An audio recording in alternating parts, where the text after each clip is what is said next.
Gold! Hey, how y'all doing? Y'all awake? Good song. I love that song. Just a remake. It's not the original one. It's from Orgy, oddly enough. How's everyone doing? Good morning, zippity, zippity doo dah, zippity a. My oh, my oh, what a wonderful day. How's everybody out there this morning? Should be good. Stock markets are up. Wait a minute. Thought Trump was destroying the economy. Told y'all to buy stocks yesterday. No one wanted to listen. Should've. I bought some Bitcoin. Ha. Anyway, ladies and gentlemen, boys and girls and children of all ages, this is the Havi Morning Show.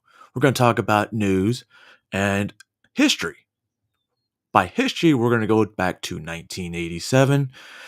And guess what? We're going to talk about a stock market crash and how it wasn't as bad as people said it was. Kind of like right now. Yep, you bought Bitcoin too? Yeah, I was watching that shit all weekend. And like yesterday, I was like, you know what? It's time to buy. Anyway, got a lot of stories going to go over today. Some of it's more recent. We're going to talk about New York, a meat cleaver, Texas and Kellogg's, New York's and pro-lifers, Jody Ernst, and some remote working abuse, which, you know, some of these pictures, you're going to be like, oh, motherfuckers, we're paying for this. We're going to head to LA County for a alleged child abuse and a grandmother who, by all means, should have been murdered. And then we're going to talk about 1987, not 1984. Pay attention. All right. So the first story we're going to go over is the meat cleaver story in Brooklyn. There is Police Commissioner Jessica Tisch walking up to the microphone. Good morning, Sam. Good morning, Fin Fam. Fin Fam. Good, Frank? All right. Good afternoon. I'm Commissioner Jessica Tisch. I am joined today by Chief of Department John Schell, Assistant Chief Frank Giordano from Patrol Borough Brooklyn. Oh, Fin Fam's on Rumble. My bad, bro. My bad. From our Force Investigation Division. A horrific scene this morning inside a Bensonhurst home in the 6-2 precinct, and a family devastated by unspeakable violence. The information I'm about to provide is preliminary, and it is, of course, subject to change. At approximately 10:15 this morning, a heartbreaking call came into 911 for an assault in progress. The 11-year-old caller stated that she and her siblings had been stabbed by her uncle. She did not know her address. Quick-thinking police communications technicians Rumble at the and 911 call center use the technology YouTube. at their disposal to get an occasionally address from the location of the phone that the child was using. Based on that information, officers responded to 1671 84th Street in the confines of the 6-2 precinct. When officers and EMS arrived, they were led into the first floor by an uninjured child and led into a small vestibule facing 2 more doors. At that point, they heard screams coming from behind the door to their left and immediately began forcing their way into the apartment, kicking down the door. Once they entered, they encountered a man standing near the entrance holding a large meat cleaver covered in blood, and they could see blood on the floor and the walls of the home. The officers ordered the man to drop the weapon several times. Trigger warning. Sorry. These don't trigger me. It's not something that I have not seen. Double negatives. He refused and advanced towards them. 2 officers discharged their firearms, firing 7 total rounds between them and striking the subject, ending the threat. This encounter is captured on body-worn camera video. Inside the apartment, officers found 4 female victims aged 16, 13, 11, and 8. All had serious slash and stab wounds, and responding officers and EMS provided emergency medical care on scene before the victims were removed to Maimonides Hospital. At this time, all 4 children, thank God, are expected to survive. but this could have ended very differently. Officers and EMS arrived at the door within minutes of receiving the 911 call. Their fast, decisive action, pinpointing the location and taking down the door, absolutely saved the lives of these young girls, and I was proud to tell them as much. Seconds matter in these situations, especially when dealing with multiple stab wounds, and our officers did not hesitate for a moment. I also want to speak of the heroics of the children involved. The 11-year-old 911 caller, who herself was a victim, hid in a room to call the police, and a young, uninjured boy ran in to alert a neighbor. Our cops were removed to Lutheran Hospital for evaluation, and I visited them there a few moments ago to check on them and to personally thank them. I am happy to report that they are going to be fine. Here's what we know about the perp at this time. Trafficking? His name is Lung Chen, 49 years old. Of course. His exact relationship to the victims is under investigation, but we believe that he is a relative. He was also treated on scene and transported to Maimonides Hospital in critical condition. 2 knives were recovered, 1 large cleaver in Mr. Chen's possession, and another bloody knife was found in another room. Obviously, the motive behind this horrific attack is still under investigation, and we will provide more information when we have it. According to family members, though, Chen does have a history of mental illness. And we can tell you that there seems to be no prior DV history at this location. But here is the bottom line. Right now, we have 4 children who are still alive because of the quick thinking and decisive action of your NYPD officers and EMTs. I want to thank and commend all involved: responding officers, EMS, the 911 call center personnel, hospital staff, and everyone who worked together to save these girls' lives. These are true heroes, and they did an exceptional job today. We are now happy to take any questions you might have. All right, folks, we have time for a few on-time questions. Eli Marte, Bro, look at that picture. That's fucking insane. 4 girls. And, you know, judging by the name, I don't want to say he's probably illegal, but what the hell? But it sounds like if they were his relatives, maybe it was sex trafficking gone wrong, or maybe the family didn't pay in time and this was supposed to be the message. Either way, I'm glad the kid survived, and, well, I hope this guy lives to stand trial. I really do. You just mentioned that there's some type of mental health illnesses when it comes to the perpetrator. Has any type of resources that you know of been allocated to this home to treat that, or could this be prevented if no resources are? Right now, there is no history at this home through NYPD of any instance whatsoever. And the information the commissioners provided was provided to us from the family just now. we go to Dean Moses in New York. Was he lived at this location? If he wasn't, do you know why he came to this location? It appears he lived here. As to the motive as to why this happened, other than mental illness, we don't know. Our Force Investigation Division will be going through this the next couple hours to figure this out in the next couple of days, for that matter.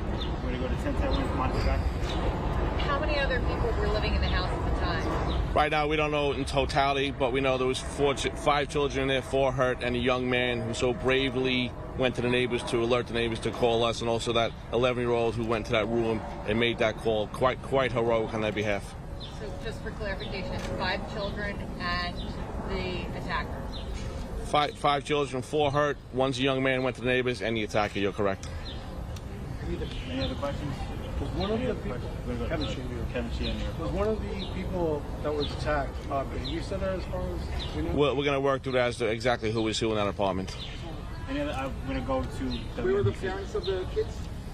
Well, this might be the father of some of them or the uncle. Again, we're going to work through that, and we believe the mother was out of the house. All right, folks, thank you very much. Thank you for your time. Thank you. Is what you're pouring into your kids... Ah, shit. Totally. Sorry, guys. I was chatting with my daughter. Yeah, so how do you feel about that? I gave my thoughts. I mean, it's a terrible tragedy, but they survived. And I really know it sounds bad, but oh, that's really bad. Well, this is fun. Um, Next story. So we're getting to Texas, and apparently, how there's certain dyes that we shouldn't be having in our foods. However, However, certain cereal companies like to continue to use these dyes, which are very petroleum-based dyes, which we all know is great for our bodies, right? Would you drink gasoline? Would you? Would you take Vaseline and put it on your bread and use it like a jelly? Would you?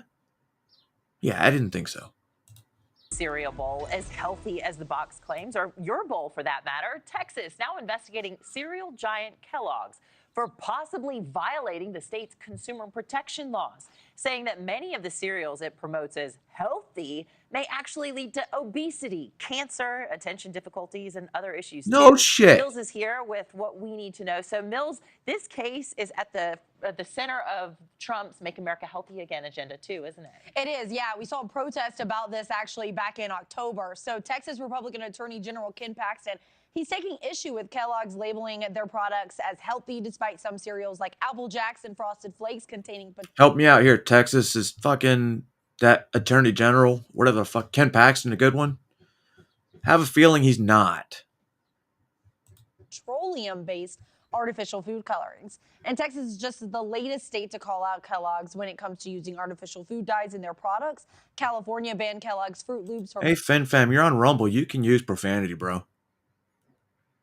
schools over concerns about the artificial dyes. And the investigation alleges that Kellogg's broke the law, quote, after, quote, falsely claiming to remove artificial food dyes. It went on to state that some cereals have petroleum-based artificial food colorings, which Paxton claims are linked to hyperactivity, obesity, and autoimmune disease. What's more, Kellogg sells versions of these cereals without those unhealthy ingredients in Canada and across Europe.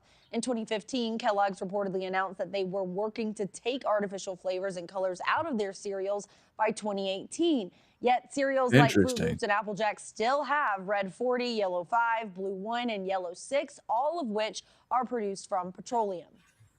So hear me out. If I bought cereal after 2018 and I was feeding to my kids and they got, obese or anything like that, could I sue Kellogg's because they still left it in for helping my child get obese, even though, I wouldn't feed my kids cereal 18 times a day, but still. The state of Texas is asking, why did you promise your shareholders that you were going to take out the artificial colors and flavors? Because, of course, you knew that they're not safe. And then you reneged on that promise. And the CEO's last statement to his shareholders was, that's because our products are healthy. And that can't be the answer. It can't be that since 2015, we've learned that red 40 is actually good for you. We know it's bad for you. That's why we're not selling it in products abroad. And opinions are mixed on if artificial food dyes and additives are linked to health issues. Some advocates. Wait a second. If we make the product here and we export it, they have separate fucking factories? If not, then why not just run it all through the same process? Groups think that they are, yet the FDA has deemed many safe. Kellogg's ingredients include food dyes. Those are approved and compliant with FDA regulations, and the National Confectioners Association claimed changing some regulations could actually make food more expensive. Anna? And other foods have similar health claims, too. It's not just cereals we're talking about. It's crackers, it's breads, it's all sorts of things. Mills, thank you so much for that report. We'll continue to stay with our... Why don't they just get rid of the fucking food dye? That's probably the smartest thing, in my opinion. But, I'm not a retard, so that's probably why. All right. So right now, I can't wait till this RFK, if he actually gets in there and does what he promised to do, without being bought. Whatever. We'll see. Right now, we're going to head to New York. And it is Adam Francisco. the guy who's fighting cancer that's a legal immigrant turned citizen from Mexico. And he's walking down the streets pretty much just trying to piss off New Yorkers, which I like. I really do. So we're going to get into that. Let me know what y'all think about the cereal and the dyes. And if you think RFK is actually going to fucking make a difference, which I really hope so, to be honest. On Bleecker Street, and I was warned not to wear my Trump hats here in the city because leftists are getting increasingly violent, but I'm doing it anyway. I'm in the Trump is right about everything hat, standing here in the corner of Bleecker Street, and I am waiting for Tara and Savannah Craven, who will be joining me shortly. But we made it to New York, had a safe flight. Plane was super cold, but as I said before, no DEI pilots, which was great because I landed safely. So one of the things that I do miss about New York is that I'm standing on a pretty empty street. Relatively, there's not much going on this street. Not a lot of restaurants or stores, interviews, and flow. People sometimes this trip off New York, babies that have been. So I don't want to put these guys violent and God damn it. Call you. I mean, I was watching it live on television. And make sure that no one tries to pull any shenanigans like they did to Savannah yesterday. So Trump What's up, pardoned you. Yeah. How did they tell you? Did they email you or call you? I mean, I was watching it live on television. In prison, we were watching it live. Me and him were Danbury together, so. That's crazy. And, everybody was like, oh, you're getting pardoned, dude. And, an officer came in about an hour later, and he's like, if someone picks you up, do you have someone to pick you up? And I said, yeah. Wow. Made a phone call, and then it was 1 a.m., I think. They came in to get us. Wow. 1 a.m. They came in to get us, and they said, that's amazing. You're out. Kicked us out in the middle of the night. What would you say to Trump if you could say anything to him? Thank you. I hope you keep your promises with everything else, Trump. And we want accountability. That's the biggest thing, is we want accountability for what happened on January 6th, especially for the murders of Ashley Babbitt and Roseanne Boyland. That's the most important thing for us and for all the families that were affected. And restitution would be nice. Restitution would be nice, but... I agree with that. Other than that, I'm very, very grateful for Trump for keeping his word and for getting the January 6ers out. Awesome. And we hope for justice and for restitution. So they are giving out red roses at the events as part of honoring all the little souls lost to the evil that is preventing parenthood. Not Planned Parenthood, preventing parenthood. That should be the right name. Why I'm pro-life? Yeah, I overheard you were talking about some details. Why not be pro-life? I mean, it's the time. Women, it's just not natural for women to kill their children.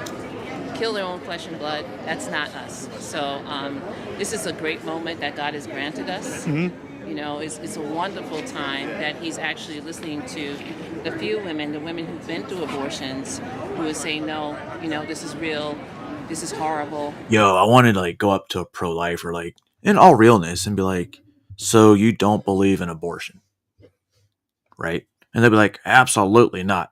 In any form whatsoever. No, absolutely not. Would you go back in history and have Hitler aborted? Wait, you would? So you're not pro-life? Oh, you're pro-life when it's good for you. Got it. I feel horrible whether it's 10 years later, 20 years yet, 30 or 40. Yeah. They don't want the young women of today to go through what they went through. Right. And I think the abortion pill is making it very, very hard and very, very good for the pro-life movement. I mean, I hate to say that, but once a woman is confronted with the baby's body parts and she has to see that. Oh, it makes it super real. Right. That must be pretty traumatizing. It's no more the words of the empty words of body autonomy and all this other clump of cells. Clump of cells. When she sees that, she knows. I heard that when women go into an abortion clinic, they try not to show the heartbeat. Absolutely. Because women who see the heartbeat are more likely to not abort their child. Of course. Because it makes it real. It's not natural. Right. It's not natural for a woman to kill her own flesh and blood. It's just not natural. Well, but if enough people are yelling at her, screaming at her, and she doesn't have the support, right, she's going to make that decision, not fully knowing all the ramifications that comes after that. And the reality and the truth. At least it's not the naked. Hey, this is the one that black lady got really mad at and sucker punched her twice because she's a pro-lifer.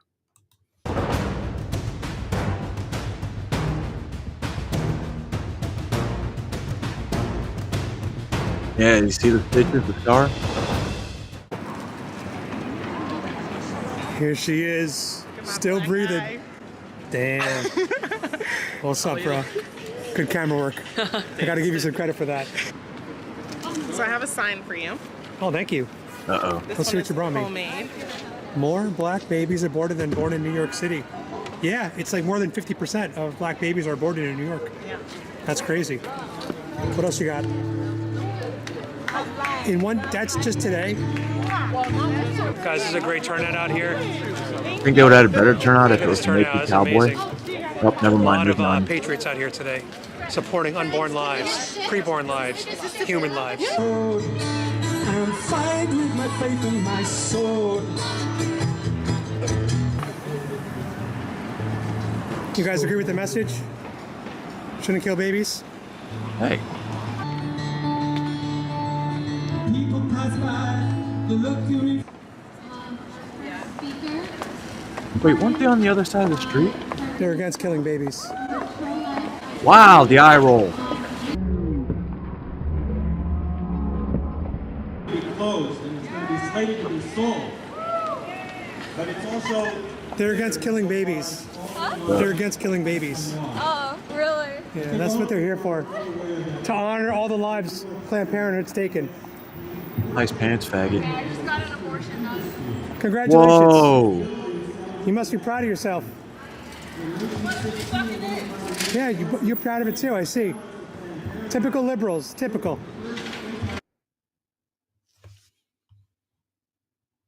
Babies every year at this place. It's difficult to know. 11,000 babies were killed here.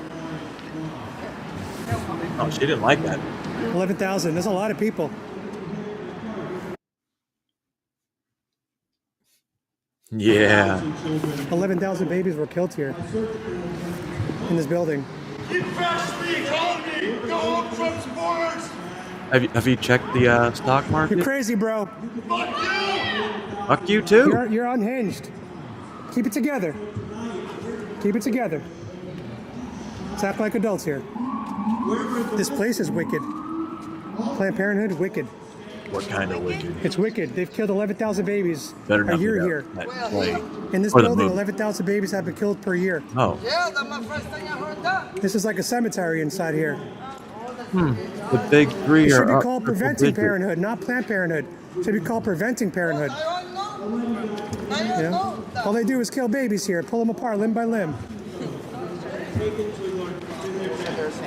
Do not stand idly by while your neighbors being dragged to slaughter. So I'm standing across the street from the vigil, and I'm just telling New Yorkers as they pass by what exactly they're protesting. And these reactions just show you how evil some of these people are. Eye rolls, I don't know if laughing, evil, but maybe bragging about abortions. It's really just disturbing uneducated. behavior. And I don't know how we could find common ground with some of these people. I really don't. You got one side saying, let's not kill unborn humans. And you got one side bragging and celebrating that they just killed an unborn human. I don't know if my mic picked it up, but one of those girls literally screamed, I just had an abortion last week. And I said, oh, you sound like you're proud of it. And she said, I am proud of it. Whether or not she's joking, that is an awful sentiment to put out into the world. Share God's love because it is bearing fruit, and we are seeing that was coming down. And I said, I sure pray that we would get out of prison, we can join in the next vigil.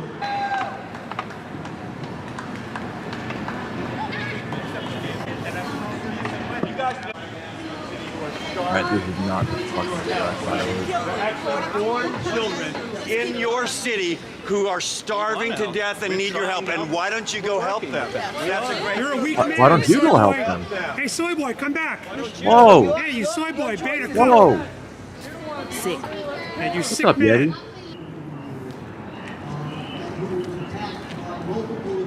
But I am proud to say I knew and worked with Chris Slattery to tell you, being the best home. More than 30 years ago, I worked it out in the summer. I wonder what they're talking about. Oh, never mind. They're lesbians. They probably don't even care. He's not even. He's got a tattoo on him. Maybe he is. With a little light in the loafers there, buddy. Look at that stupid car. No, they're honoring all the babies that were killed in this building behind me.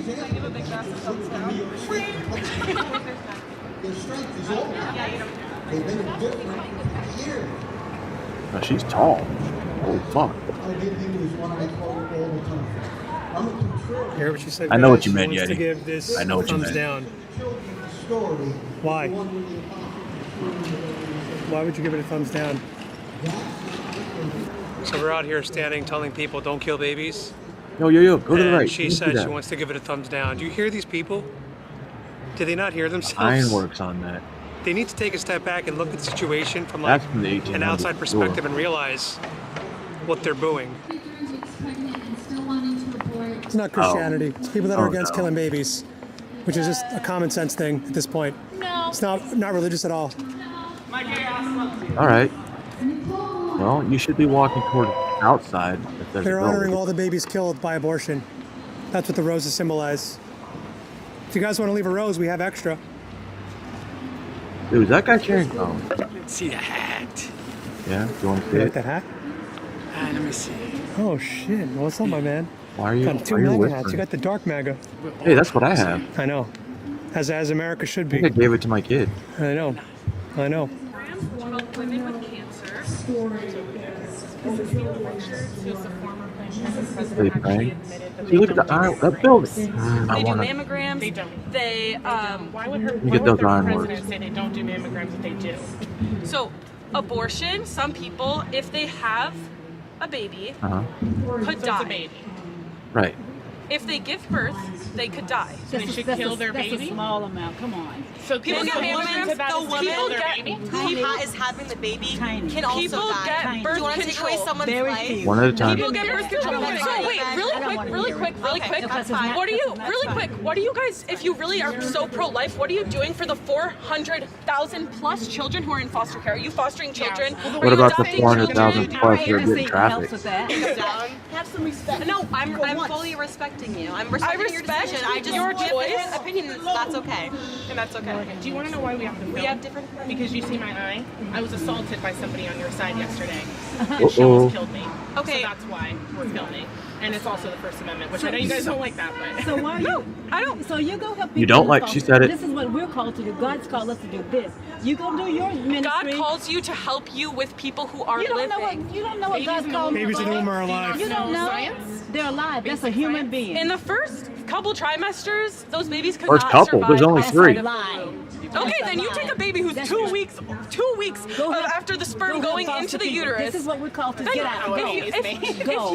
If my mother in the 90s had a bunch of women coming in. She worked residency in a Boston hospital. She had a bunch of women that tried to give themselves an abortion, and they were near death because they were bleeding out all over the place. Incredible condition. Yo, that sounds No, like a that's a vote talking for point. not having the healthy access to have a choice, to make that decision for Oh, themselves. look at that. Did you see that bitch on the No, right? they were near death, Not bleeding her. out. I don't want to hear it. The You food go one. Okay, all right. Right there. Ah, move your head. Look at that. Look at that. Oh, shit. You can't because I'm in the way. Look at that. Right there. Look at that. It's like her ass is in reverse. If you really care about life, you would go help the 400,000 kids in foster care and in the adoption system. It's called retardation, We're Ron. outside. We're outside. I don't no. You have no respect for our decision, for our bodies. It's not your body. You have two. Oh, really? It's not my body? It's a separate body. My body? It's a separate body inside. You of are a man, so you have absolutely zero You don't know right. You're what I wearing am. You're a man. Okay. It's not a MAGA hat. What do you mean I have zero It's not a right? MAGA hat. Trump was right about everything. You are. Trump doesn't care about because she can't give birth. My mother was gonna die, and she still decided to have me. I'm here because of that. I'm because happy she's for that. great. I'm happy But you for know that. what? She had She the could've choice. done it. She had the choice to have you. Other people don't get the choice. People in Texas don't get the choice, How do you and know they that? die. 10-year-olds who are raped. 10-year-olds Okay, that are raped. that 10-year-old was actually a 9-year-old or 12-year-old, and she was from Indiana, I believe, and it was incest. That's less than 1% of all abortions. Unborn. That's less than 1%. Unborn. The ones that cannot defend themselves. We stand for them. Thank you. God bless you.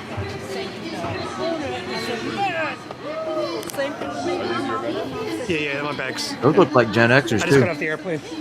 Not the bitches. So as that you can ran see, away. guys, emotions are running high. Liberals are getting emotional and raising their voices and using all the same talking points. It's my body, it's my choice. I googled what is abortion, and what came up was a doctor who had done over 1,200 abortions 3 years ago, almost to the day. You guys agree that we should protect the unborn, right? You don't think we should protect the No. unborn? Yeah. We should. Hey, Wait, what does it depend What on? does it What depend? does it depend on? like adult diapers? Life of the mother? Your womb is made for one purpose, to give birth. That's it. Like that hat? Do you seriously feel that way? Absolutely. What's he wrong about? Tell me what he's wrong about. Every fucking thing, dickhead. That's not an answer, dickhead. Come on, soy Hey. boy. Defend your position. They can't. Stand on business, soy boy. There's actually dragged her down.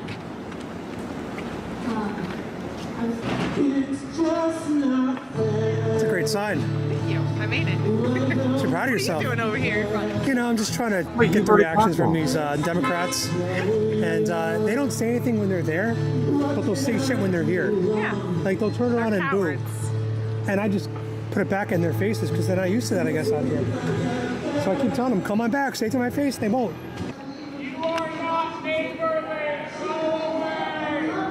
I'm not worthy. What are you? This fucking Wayne's World? And I'm glad she's here, so give it away. Enough of that bullshit. Angry Amazing how smart those people are. But then you know how for a while we've said that some of these protests, there's no way this many people come out here and believe that. But what if we have some NPCs out there at these protests that, oopsie, didn't read their script right?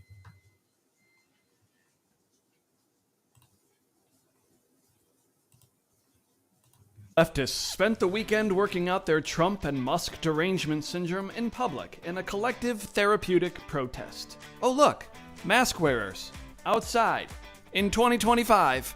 Color me shocked. What exactly are these people upset about? He's trying to be king of America. There's no kings in America. Everybody, So we're all the- equal. Oh, and the fact that you hear he's that? trying to change what we You have. hear that? There is no kings in America. So, ladies, there's no such thing as your king or little black kings or all black men are kings. This black lady just verified that is not true. Known for hundreds of years. It's pissing me off. Profound. The right wing has been attacking voting rights for quite a while, and we kind of need voting rights By if we're going to be a attacking means democracy. securing? The hilarious irony of cutting to a flag of a country that canceled their elections and refuses to have them. Huh? Like I've told y'all. When he says voting rights, I can only assume he means voter ID, which is supported by a huge majority of the country, by the way. There's something that every single person in America cares about that these people are attacking. A nationwide movement of people. Oh, no big deal. Just another trans protester casually threatening violence. I think it's important, especially as a woman and a person of color, to show up. Yeah, that's nice. You're a woman of color. We get it. But why? Why didn't the news crew interview these penguins? Sure you're a woman of color? I'm going to guess this is a reference to the tariffs placed on Heard Island. Dude, An I island was thinking about that, these tariffs, and everybody like, oh, penguins this, penguins that, and then retards dressing up in penguins. That's the greatest troll ever. Because now these retards are going to be dressed up as penguins like idiots. And you know, Congressman, well, they put tariffs on an island of penguins. Maybe he knows something we don't. Maybe the penguins talk. Maybe we trade fish. of penguins. I'll give them credit for being funny, and Or I would maybe have they're just loved to have heard from secret-based. them. We're going to show you some of the demonstrations happening in other cities around the country, including on the National Mall. What is that? Is that the polar bear from the island? So I feel like I'm being an asset just by representing what I feel like most of us are feeling right this moment, which is that liberty is burning. And we're all out here burning in the sun to do something about how we're feeling burning the down a country French is going. flag. Women's Okay. rights are huge. And the fact that All right. most of This lady, you can tell, not this lady, not this fucking, I'm Lady Liberty that's burning. But this next lady, you can tell she's really believing what she's talking about. Or maybe not. Maybe she fucked up on the script a little too much. Country is going. women's rights are huge. And the fact that most of my adult life, we had Roe versus Wade, and now my daughters and my granddaughters do not have the privileges that I had.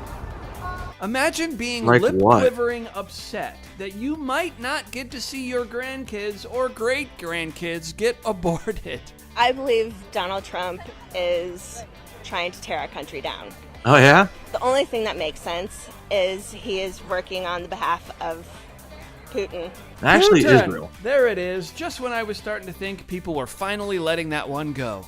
I mean, that's the only thing that makes sense. I mean, the things that he's doing is not trying to make America better. He's ruining our infrastructure, like Absolutely every true, Yeti. department in our government. He's ruining. They're still letting this woman ramble on? True statement. All right, well, we're in it till the end. Let's go. And he's right now destroying our economy. He's taken away all of our allies. We're a pariah in the world. Oh, yeah? And Congress sits back and does nothing. And we have to stand up and take our country back. How do you suppose we For do me, that? the moment that I knew something was off was a historical rip in time was not standing up for our allies. With Zelensky, our allies. I love him. I wish he was our president. Wait, hold on. Was I totally forgot this bitch said that. This motherfucker, retard, doesn't know what to do with her hair, whether she's black, white, bald, Sinead O'Connor. She doesn't know what the fuck is really going on, but she thinks Vladimir Zelensky should be our fucking president. Move to Ukraine, bitch. Move to Ukraine. not standing up for our allies. With Zelensky, I love him. I wish he was our president. Yikes. I think they're destroying this country, democracy, the world, the economy, you name it. Very, very bad regime. I really don't know what he said at the end of that sentence. I don't think he knows what he said either. Yeah, I kind of feel the same way. There you go. That's some of our great members of society. Well, maybe nursing homes. Because if you look at a lot of these protests, because I was going to do a video on it the other day, but, kind of lost interest. A lot of these protests, they have a lot of old people. Like the one that I had here in Clarksville. Dude, there's maybe about 30, 35.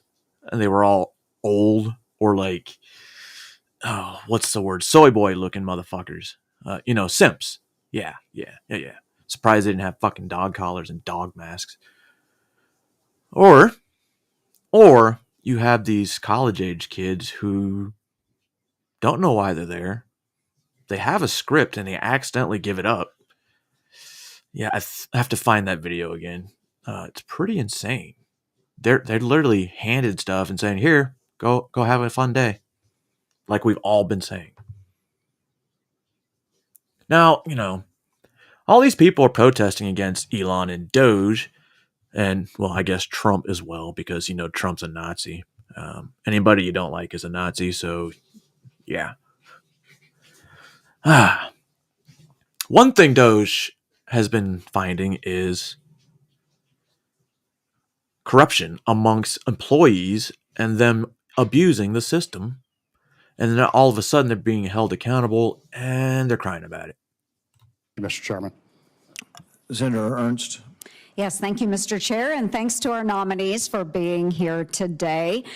There has been a lot of discussion about reductions in force today, and Mr. Cooper, I'll just ask you if you happen to know this, what % of federal employees have received a reduction in force notice? Yes, Senator. I don't know the specific number, but it's a relatively small number if you look at the overall workforce today. Yes, and while the RIFs are front and center, let's look at some of the employees who might need to get a RIF notice if they haven't already. A Veterans Affairs manager responsible for scheduling veterans appointments posted on social media that he was phoning it in from a bubble bath while calls to the VA have gone unanswered. Yes, that is a hairy leg hanging out of a bathtub. That is the actual photo that he posted during his work hours and on a Zoom call. Seems legit. An Army veteran gave up on getting mental health, and please listen to this, everyone. An Army veteran gave up on getting mental health care from the VA because after years of trying to get an appointment, he met with a therapist who, quote, spent the appointment singing the praises of remote work with a cat draped around her neck. He said it was such a disaster that, quote, now I'm just on my meds doing my best.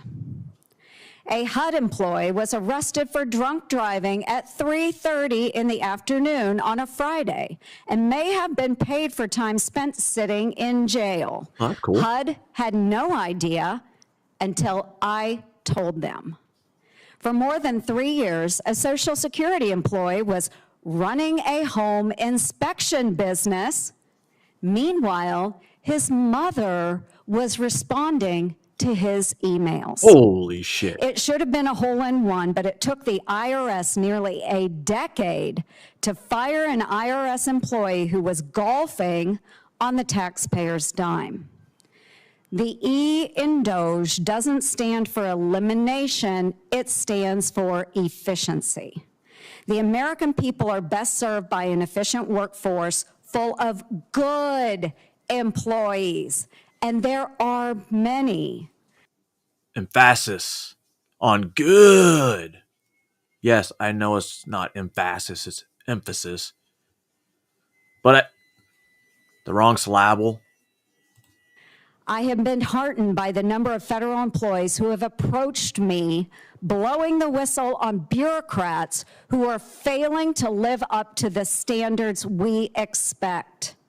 There are so many more unnamed federal employees like the current acting administrator of the Social Security Administration, Mr. Dudek, who know veterans and taxpayers deserve better than bubble bath bureaucrats and self-interested therapists.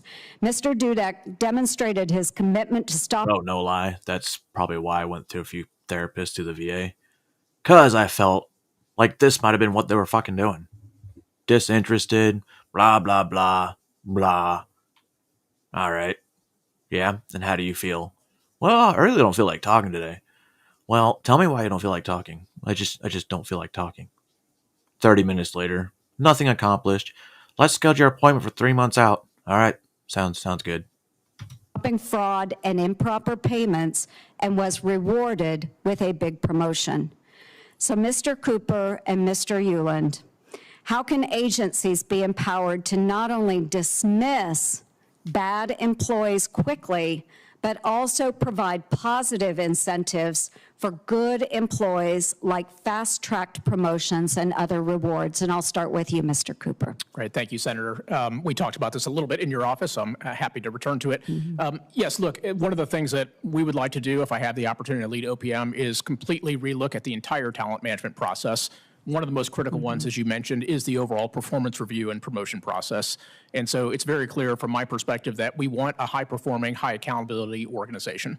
I mentioned this in my opening statement, but we should not have a situation where 69% of the workforce is ranked above average. That just kind of defies logic in many respects. So one of the things that I think OPM should do is do a complete review of that, figure out ways in which we can have a system that, again, rewards innovation, rewards good work, but also one in which if we have individuals who unfortunately are not able to perform their functions, managers need the ability to remove those people in a timely manner from You their can do it in the organization. civilian world. No, and thank you. I will assume your confirmation and say that I look forward to working with you on that. Thank you, Mr. Euland. Thank you, Senator. And just very quickly, that's what President Trump expects out of us. Literally, this fucking dude's To head. take a look at the rules of the road for the federal workforce, find ways to innovate, create, and ultimately set new norms about high performance and the accountability that comes along with the opportunity and the privilege of federal service. We are all at-will employees. You are at will of the electorate. Everybody behind you, I've served my entire life up here in other roles in the private sector as an at-will employee. It's invigorating. It's exciting. You learn what the expectations are, and you work hard with a high-performing team to deliver Dude's results. head, I just can't I'm excited focus. about the president's charge here to rethink, reimagine, and renew for the federal workforce here in the 21st century, and that's my commitment to this committee. Yes, and I thank you both. And I know that my time has expired. We don't have other members here, so I'm just going to make one final point. Thank you, Mr. Chair. Thank you. So just a final point, because I know I had a colleague the other day that spent 25 hours talking about the federal government on the floor of the Senate. And part of what he said really bothered me, because there were insinuations that there would be cuts to the Social Security Administration, and people wouldn't see delivery and you know, all of this talk. It was talk.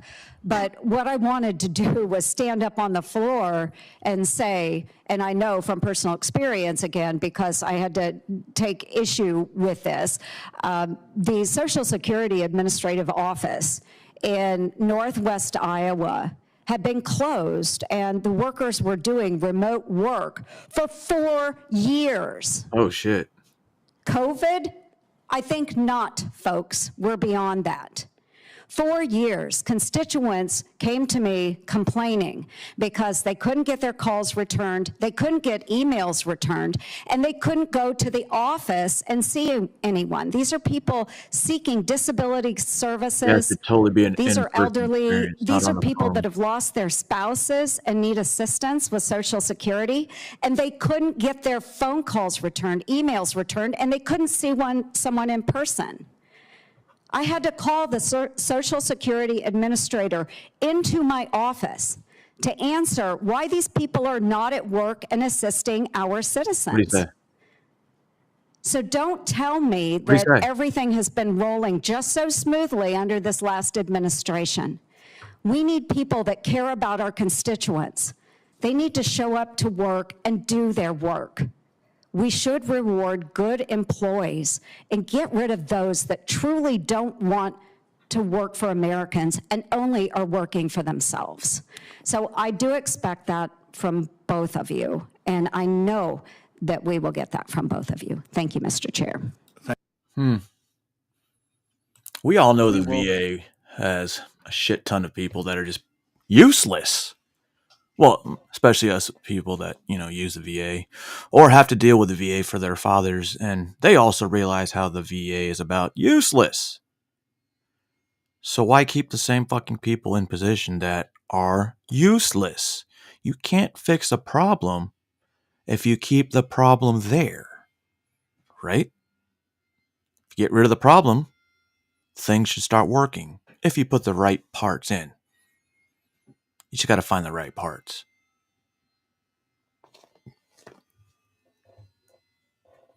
On to LA. Continue to always bring you the latest here on Live Now from Fox. Let's go out now, live out to Los Angeles. We are getting a news conference. We want to listen in and see what is going on right here with this news conference. BRIAN-CLAYPOOL. I'm the owner of the Claypool Law Firm in Pasadena, California. The reason we're here this morning is because I'm announcing that our office and our co-counsel will be filing a $75 million lawsuit against the County of Los Angeles, in particular, the LA County Department of Children and Family Services. On February 18, 2024, a young boy named Justin Bully died of a fentanyl ingestion in his home. Horrific case. Doesn't get any better. We've already filed a $75 million lawsuit in that case on behalf of the father and the siblings of Justin Bully. Since that, we have learned some shocking information. We thought that that would be the only case stemming from the fentanyl death of Justin Bully. I believe he was only 2 years old. And what happened on February 18, 2024, was Justin's mom, Jessica Darthead, and her father and a DCFS monitor and her kids were in the house and they were partying. Whoa. And they were doing drugs. And the drugs were on the table. And the grandfather falls asleep. And who knows what happened to the other two mothers who were in there. But Justin ended up getting his hands on the fentanyl and he had it on his nose and he died. But there were 5 other kids in the home at the time. All 5 of those kids had fentanyl in their system. Since the death of Justin Bully, we have shockingly learned that there was a monitor approved by the LA County DCFS.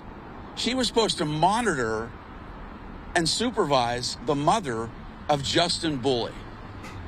Her name is Secret Daniel. Secret, huh? I'd like to introduce you all to Secret Daniel. Again, Secret was approved by the County of Los Angeles DCFS to be in the home and make sure nothing bad happened to these kids. So let's talk about who Secret Daniel is. She had a long criminal record. Here's her record. And by the way, this woman was somehow approved by the LA County DCFS with a criminal record. Let's go through it. Possession of marijuana, guilty. Speeding and financial liability law, driver's license revoked. Theft, misdemeanor. Public intoxication. Assault, threat of bodily injury. Theft, public intoxication. Failure to appear in court. Simple possession, and another failure to appear in court in 2021. This is the kind of woman that LA County DCFS approved to look after Justin. Now it gets worse. We did some digging further. The children of Secret Daniel, they were horrifically abused as well. So let's get this straight. The mother, who was approved by LA County DCFS, was abusing her children, and she was permitted to go watch over another woman who was abused. How the fuck is that even possible? That's a failure from the whole system on down. Fucking partying with other other fucking parents. Yeah, that seems pretty safe. Real safe. Using her children as well. When you approve one abusive mother to supervise another abusive mother, the consequences are a dead 2-year-old of fentanyl and 3 other children here horrifically abused. LA County DCFS threw a match on gasoline that exploded because they failed to properly vet Secret Daniel as an LA County DCFS monitor. This is inexcusable and deplorable. What's up, Jennifer? This How are you? Stems from the Antelope Valley DCFS division. Why is that important? Gabriel Fernandez died in the Antelope Valley in Lancaster. Anthony Avalos, who we represented his family and recovered $35 million for that family, he died in the Antelope Valley. Noah Quattro, murdered, died in the Antelope Valley.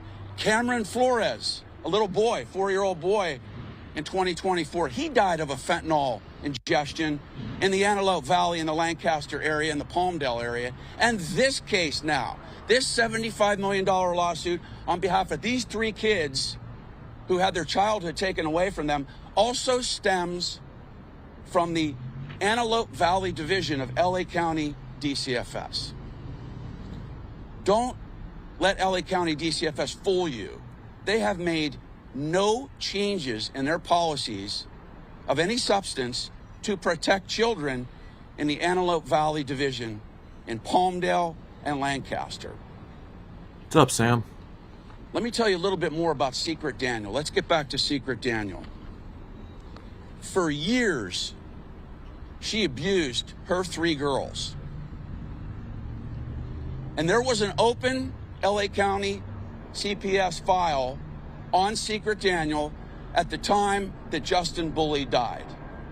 That's crazy. Before I even talk about this abuse, 1 year prior to Justin Bully dying of fentanyl, Jessica Darthead's boyfriend died of a fentanyl overdose in her bathroom with these 3 kids present and her kids present. You tell me why all these children were not removed in 2023 from their parents. Secret Daniel was not fit to be a mother. Jessica Darthead was not fit to be a mother. All those children should have been removed from the homes in 2022, 2023. So, why don't you go find the person that hired her? Go find the person that did the background check. How do they hire people these days? I thought they checked backgrounds. I thought they checked social media, especially for a job like that. I guess I was wrong. But then again, this is LA County, California, so maybe things are different in California. Don't know. But yeah, let's continue. I'm going to read you a list of what Secret Daniel did to her kids. These 3 young girls, I think their ages 10, 8, and 3, right? 10, 8, and 3. These young girls had their lives stolen from them by an abusive and diabolical mom named Secret Daniel because LA County DCFS failed to investigate her background and failed to remove these kids. These young children were forced to sleep on the floor, no beds. They were locked in their rooms for days at a time. They were starved. These 3 young girls were starved. And when they were fed every other day, every other few days, they were given a little bit of water and some apples. And when the grandmother finally got custody of these 3 girls, they were so malnourished you could see bones coming out of their body. That's how bad these kids were starved. You tell me how LA County DCFS doesn't find that out if they're doing their job. They weren't doing their job. And these kids have suffered immensely because of that. Secret Daniel would whip these kids with a belt buckle. Oh. In the face, too, bruising their bodies. Yep. Secret Daniel routinely punched her children in the face. What young girl in this country deserves to be punched in the face by her mom? This should have never happened had LA County DCFS done their job. Secret Daniel, the LA County approved monitor, would give alcohol to her children and force them to take sleeping pills at night. Oh. She's trying to kill her kids? How about this?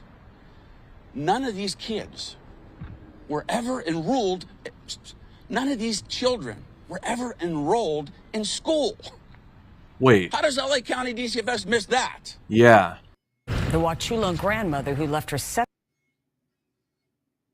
That's insane. Like I said, that should be an investigation on the whole system, but we know it's California. It's a liberal-run state, so investigations like that won't go anywhere. They'll just end up paying another lawsuit, and then that's it. They'll just probably rename the people, because Secret Daniels sounds a lot like a stripper's name. But I don't know if anything's actually going to happen. We'll see. Actually, we won't see, because I really didn't check an update on that from last week. Oh, for fuck's sake. This is why certain people shouldn't be children. Shouldn't be children. Wow. Shouldn't be parents. The kid that died wasn't even her kid. It was the kid of the other mother that she was supposed to be monitoring. But instead of monitoring, they were just hanging out with the grandfather or uncle, whatever, doing drugs, having a grand old time. Fucking ridiculous. Well, let's say you had a grandmother, and your grandmother was watching your child.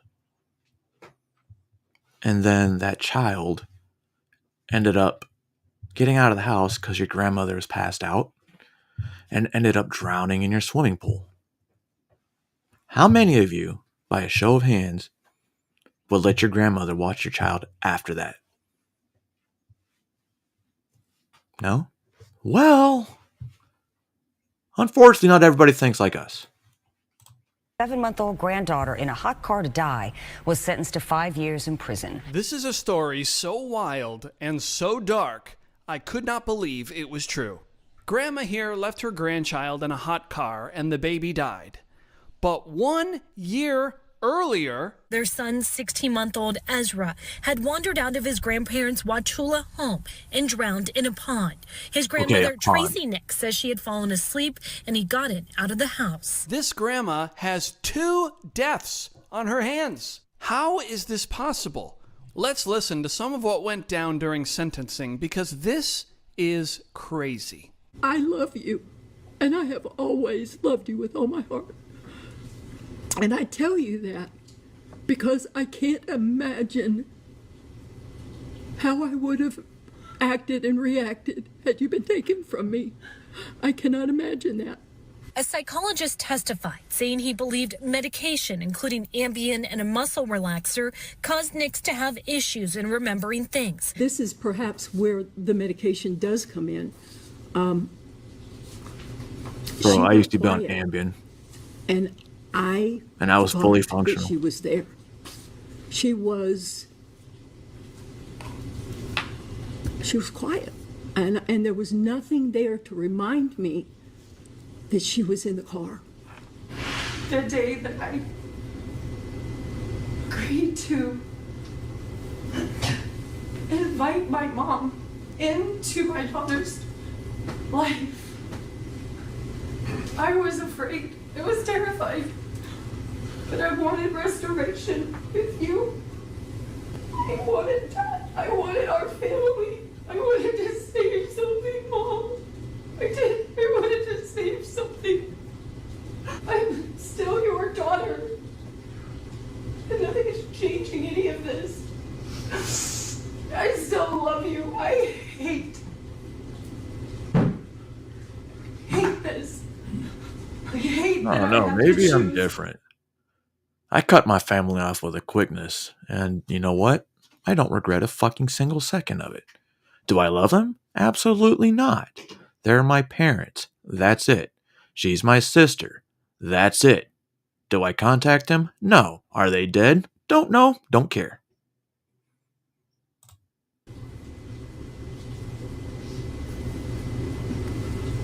But you know I had to.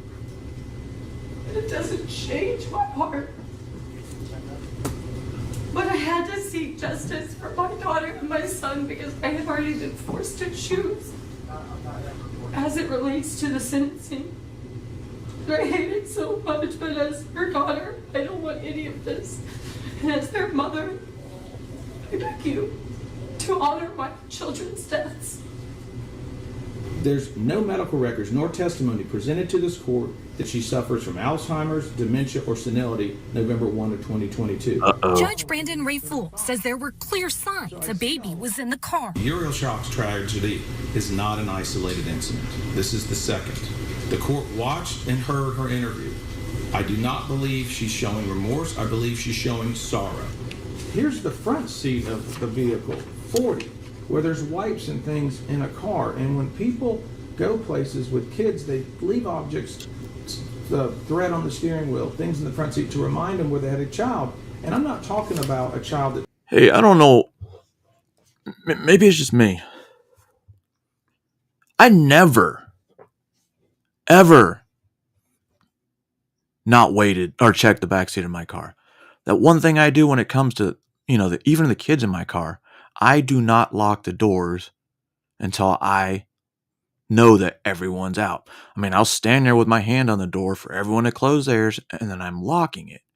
I know everyone's out. I can see inside the car. How hard is that? It was there.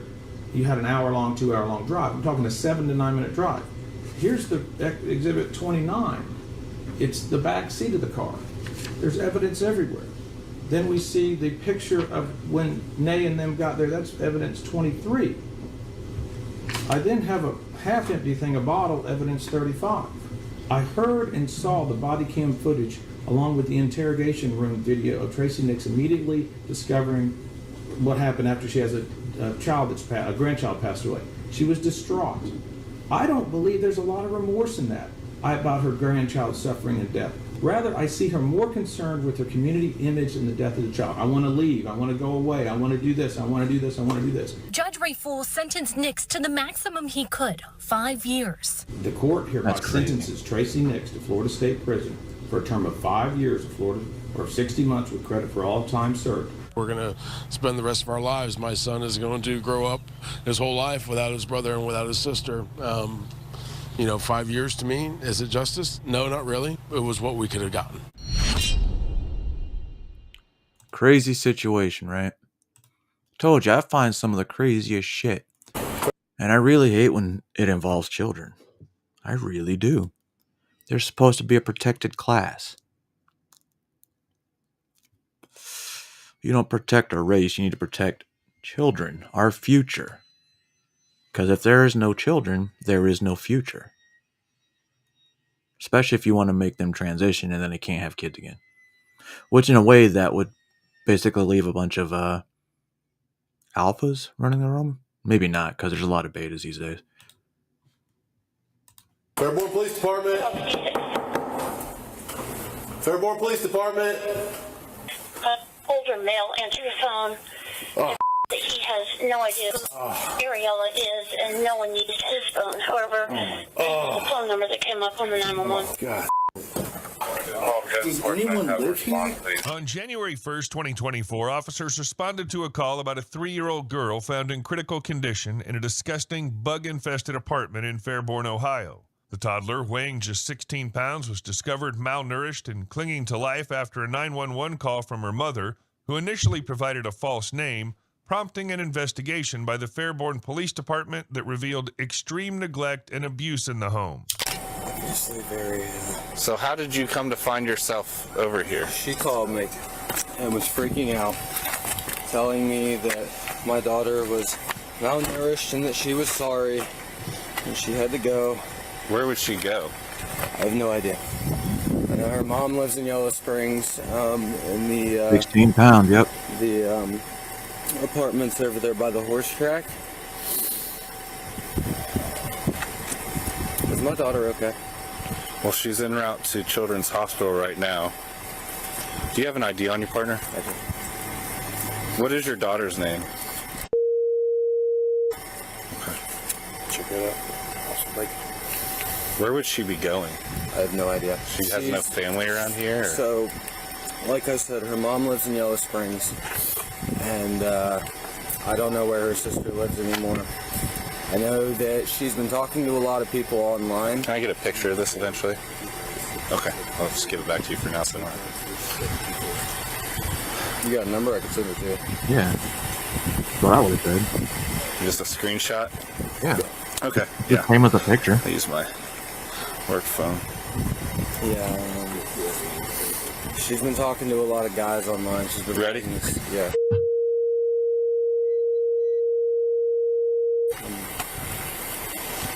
Doing raids on Destiny all night, so I didn't think this was going to happen. You hear some noise, get the fuck over it.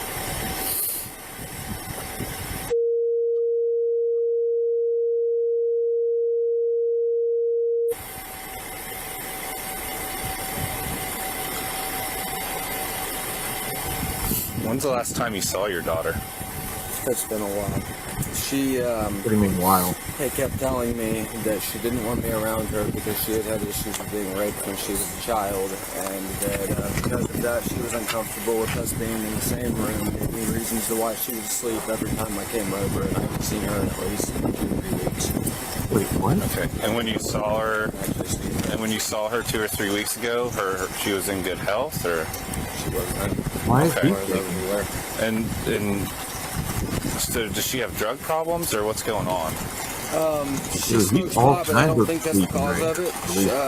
About, looks like it. I want to say 6 months ago, we split up because her father died, and she went completely off rails after that. She stopped cleaning, she stopped taking care of everything. It led to many arguments. She had asked me to quit my job 2 years prior, and I listened because she was making like $1,000 a week. And so I told her, you know, because I knew she was struggling, get me clothes, I will go get a job, I will take care of everything. And she said, no, I want you to stay here. And it kept turning into fights until I caught her cheating on me with some people online. And she's just been in this spiral. She hasn't cleaned up the room. The last time but she doesn't clean her own room. I think the only reason she cleaned that room is because I told her that I would seriously fucking hurt her if I found my daughter in any kind of condition. Dude, she was weighing 16 fucking pounds, and you obviously weren't paying attention.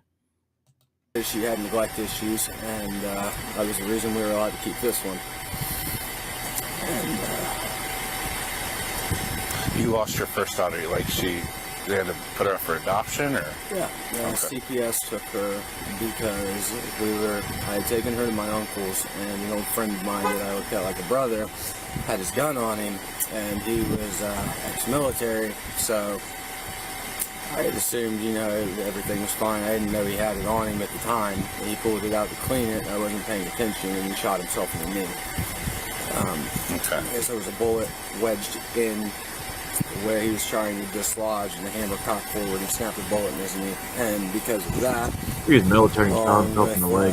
They said that she had marks on her back, which I had assumed was from flailing in her stroller, that they needed to take custody. Okay. Would you humor me? I know she said that her phone's going on airplane mode, but can you text her back and say, hey, I'm talking to the police, like you need to come back here, or something to that effect? Thank you. Okay, I'll be right back.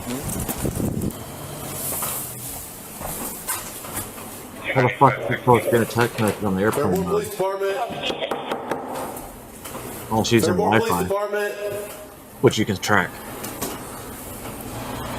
Fairborn Police! Which one is it? Left? B. The older lady.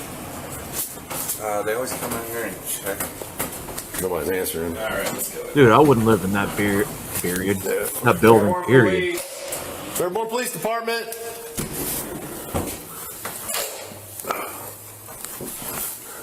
305. Sir Fed. Good.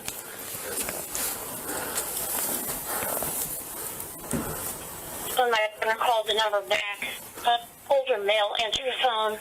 Advised that he has no idea who Ariella is, and no one needs his phone. However, the phone number that came up on the 911. God damn it. Motherfucker.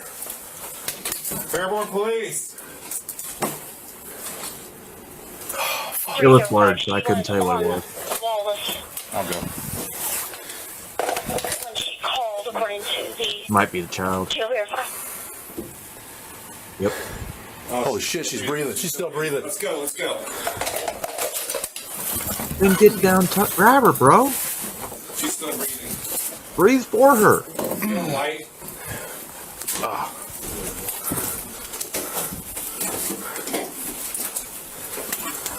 I know where the keys are. Right here, yeah, she's still breathing. I'll get out your way. Get in there, EMS. Yeah. It didn't look like it. Cow. I'd say just pick up and let's go. Yeah. Where are these fucking bugs here? Ah, fuck.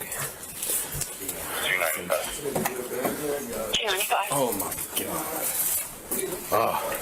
Does anyone live here? Fuck out of here. We haven't even got that far. Let's get pictures started. Did you clear the rest of the house? Airport police, if you're here, make yourself known.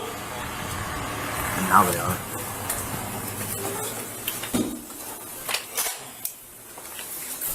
Hey, can you and one of your guys respond down here? We found this kid barely alive. Medics are rushing the kid to the hospital. Talking to detectives? Yep. We're finishing up trying to clear this place, but you're definitely going to want to be down here. All right. Thanks, bye. Yeah, I think Zach ripped that one off the hinges, so. Here you go. Go ahead. Jesus. Airport police. Dude, if she's in there, she's probably hiding in some fucking garbage. Yo, that room is disgusting. 295, can you see what history we have at this address, please? What the fuck? Jesus Christ.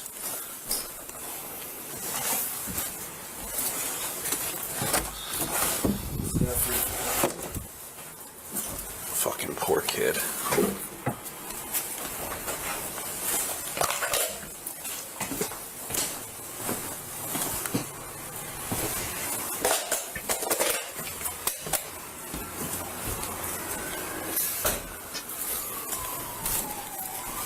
Sorry, let me get out of your way. Alright, so we did secondaries. That's fucking terrible. Yeah, it's bad.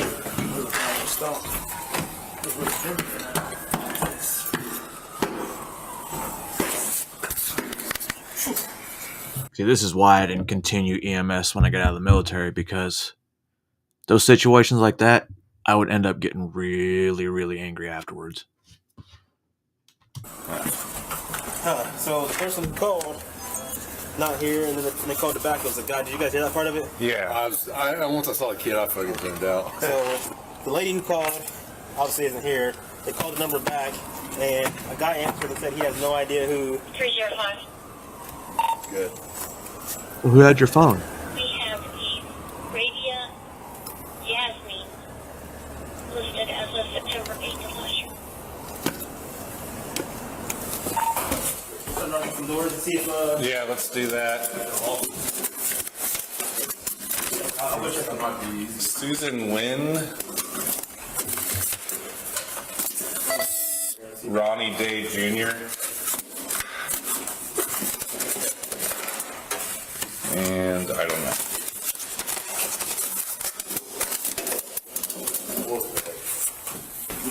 Yeah. Go ahead and start getting pictures. I'm gonna go up here and not. Wait, now they're checking the other rooms in the building?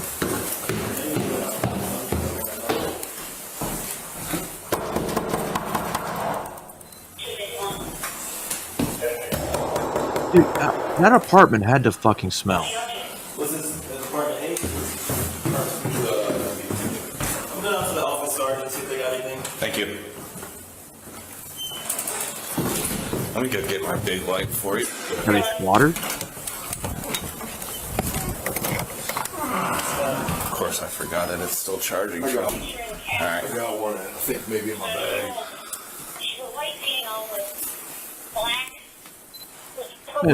Got a treadmill, I guess they're trying to stay fit. Mouse on the menu. Okay. Did you say mouse? Upstairs came out and said it was a fucking mouse on the menu. Okay. Luna and Corey is who she's known to live here, but she says she never sees them.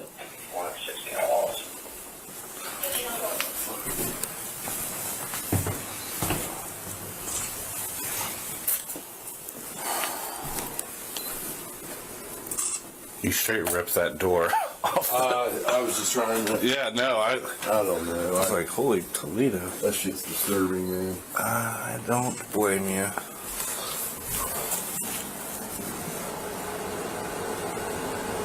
Fucking disgusting. I'm gonna go get with Johnny and them.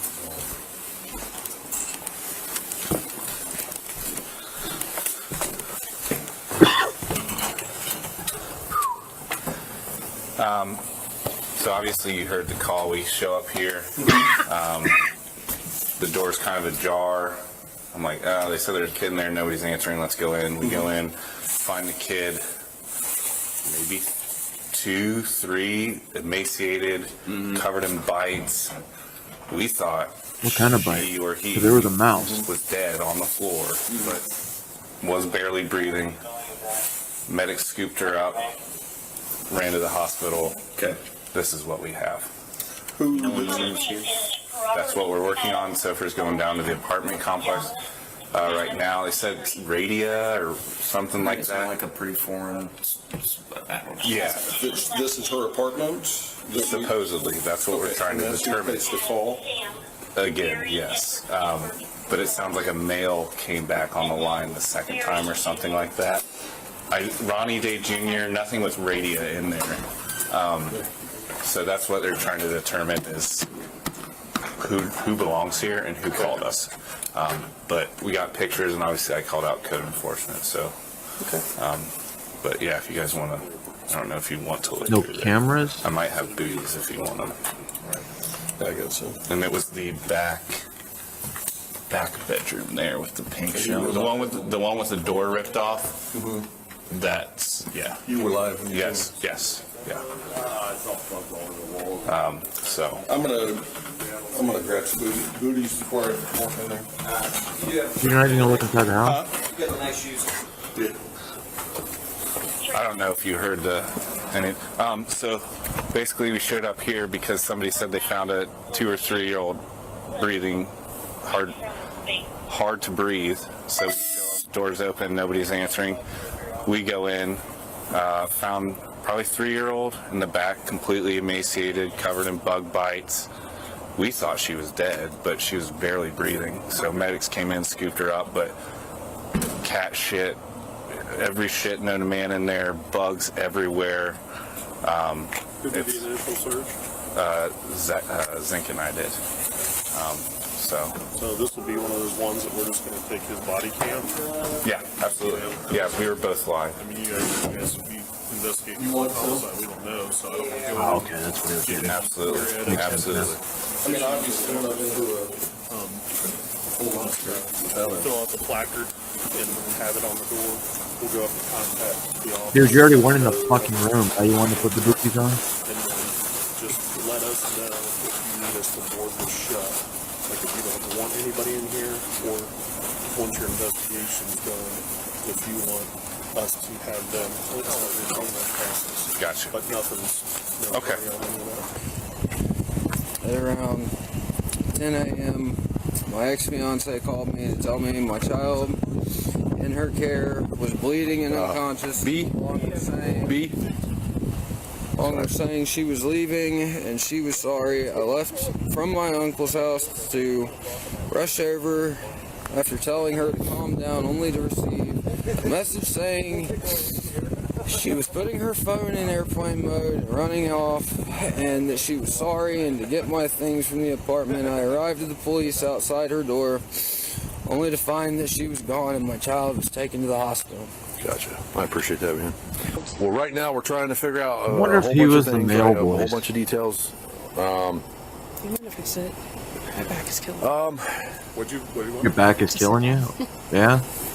Why is that? Yeah, we're gonna have. You can have a seat in the back of my You car. used to jump out of airplanes? Are you guys taking me? What's that? Are you guys taking me?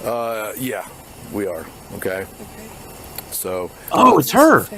I'll take care of that. Let's walk in the front of my car. All right.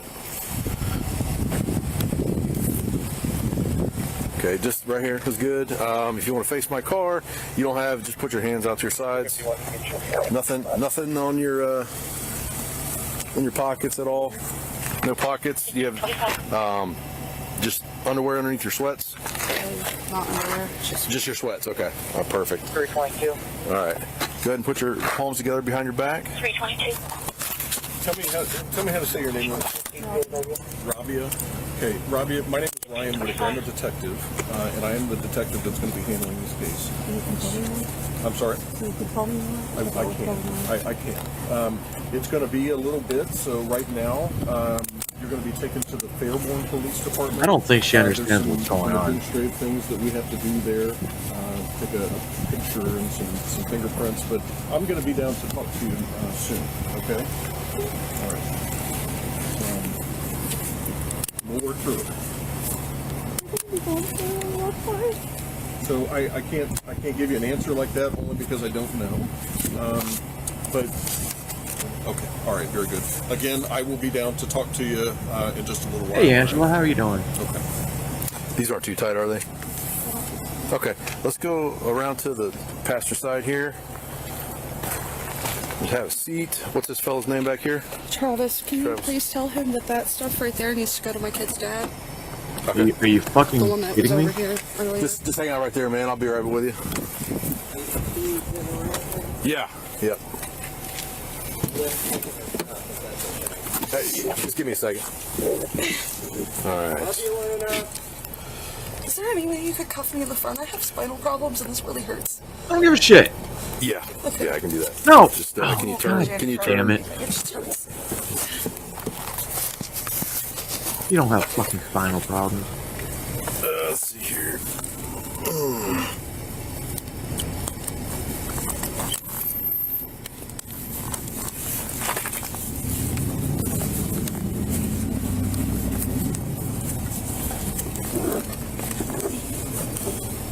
Yeah, hang on a second. There we go. All right, just a second. Oops. I don't know why he's being so nice to that fat piece of shit. All right.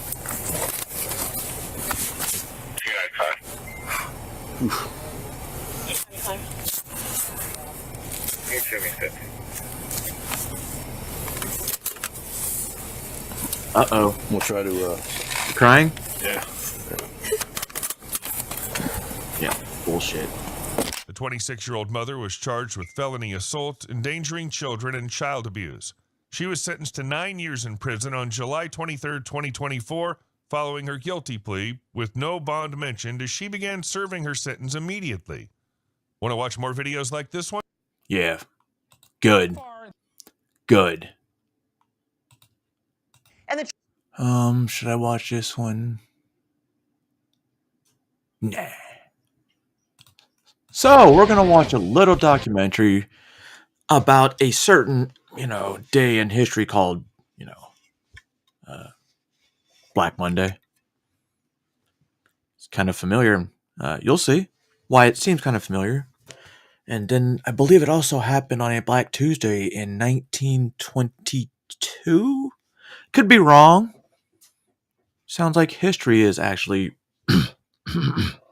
repeating itself. And Angela, yes, I will continue to do a series on the lithium and all those other type of batteries on the afternoon shows. Because now I get to do news, and then in the afternoon, I just do whatever the fuck I want. The 1980s, America is flush with cash. Riding high on the boon of Reaganomics, displays of wealth are all too conspicuous. And the market is a raging bull. It was an incredible market. You have to remember, as traders, we couldn't care less why there was a bull run. I mean, the Cubs were in the '84 playoffs. There was, the city was up for grabs. We were all young. We were the house. We were the casino. Public orders would come in. They would sell to our bids. They would buy from our offers. And we made money from, the space in between. So we all made a lot of money in the early '80s. We were young kids with way too much money. You could always buy puts and calls going way back in history at the stock exchange. But when the CBOE came about, that really created a market for options trading and hedging. To protect a portfolio of Dow stocks that trade in New York, a futures market was created in Chicago. Once they agreed, I knew we could do stock index futures, and I convinced Standard & Poor's, which was then its own corporation, later it was bought by McGraw-Hill. I convinced Standard & Poor's to give us the same company that made our books in school? Huh. license to launch stock indexes, and that was launched in '82. The markets were wide. They were good. If you were like anything else, there was definitely a market to exploit. We were making money because you could kind of drive a truck through the markets, and there was a ridiculous amount of orders. We called it paper, but there was a ridiculous amount of orders at the time. It's the greed is good 80s, everything is, you know, money making hand over fist. Greed, for lack of a better word, is good. Wall Street's Gordon Gekko, based on Maverick icon Ivan Boesky, harnessed the power of computers to become the most successful trader of the day. What computers have done for the world of trading, at least for the world of retail trading, is really unbelievable. The gap. It's computers that did it then. And guess what? Now we have computers plus something different. Something very different. Well, more advanced than what they had back then. AI. You know, the AI that was existent back in, you know, the 1800s. Yeah, that. Thank you. I was trying to remember that name. Between institutional professional trading and retail trading what I was going to Google was huge back in the 80s and even into the early 90s. As late as 1985, I am going on the to look into CBOE that, and the Pacific Stock Exchange, they would not allow you to have a computer on the floor. But by the mid-1980s, program trading was the dominant trading strategy on Wall Street. The idea was to give institutions and individuals, if they had enough money, a way to hedge a bet, as well as to create a portfolio of stocks in one sort of swift action, if you will, one purchase, one sale. By dumping $1 billion worth of stock into the market with the press of a button, a program trader could single-handedly lower the value of stock. No shit. McGraw-Hill. Wow. Was started in 1888. Almost like I just said 5 minutes ago.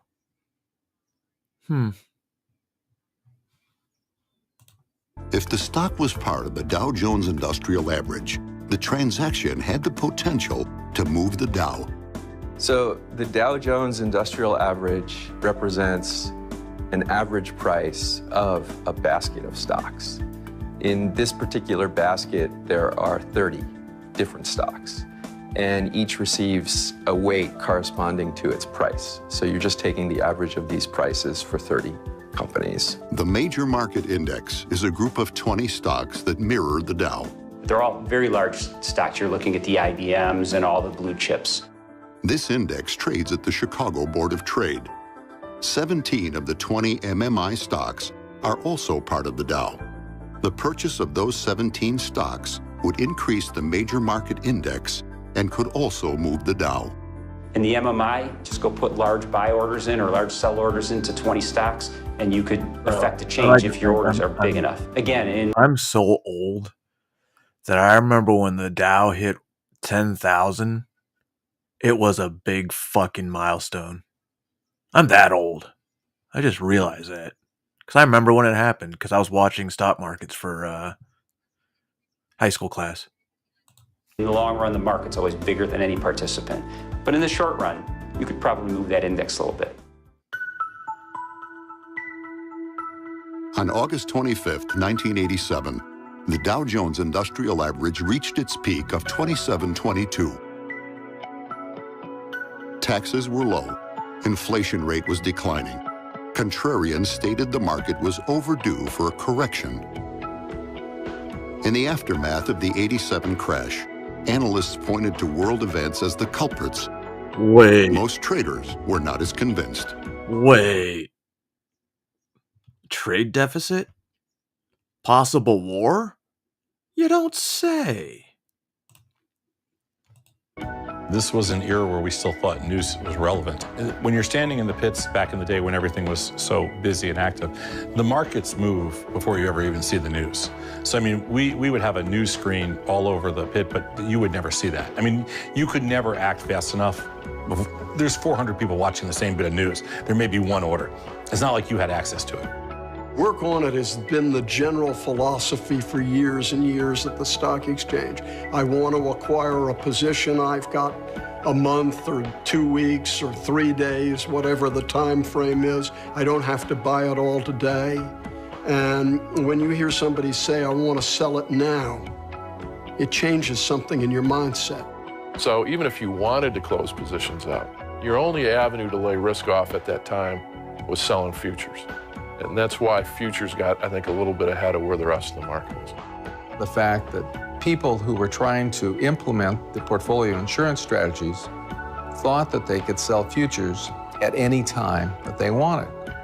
But there wasn't the liquidity. So it was really an illusion of liquidity that caused the '87 crash.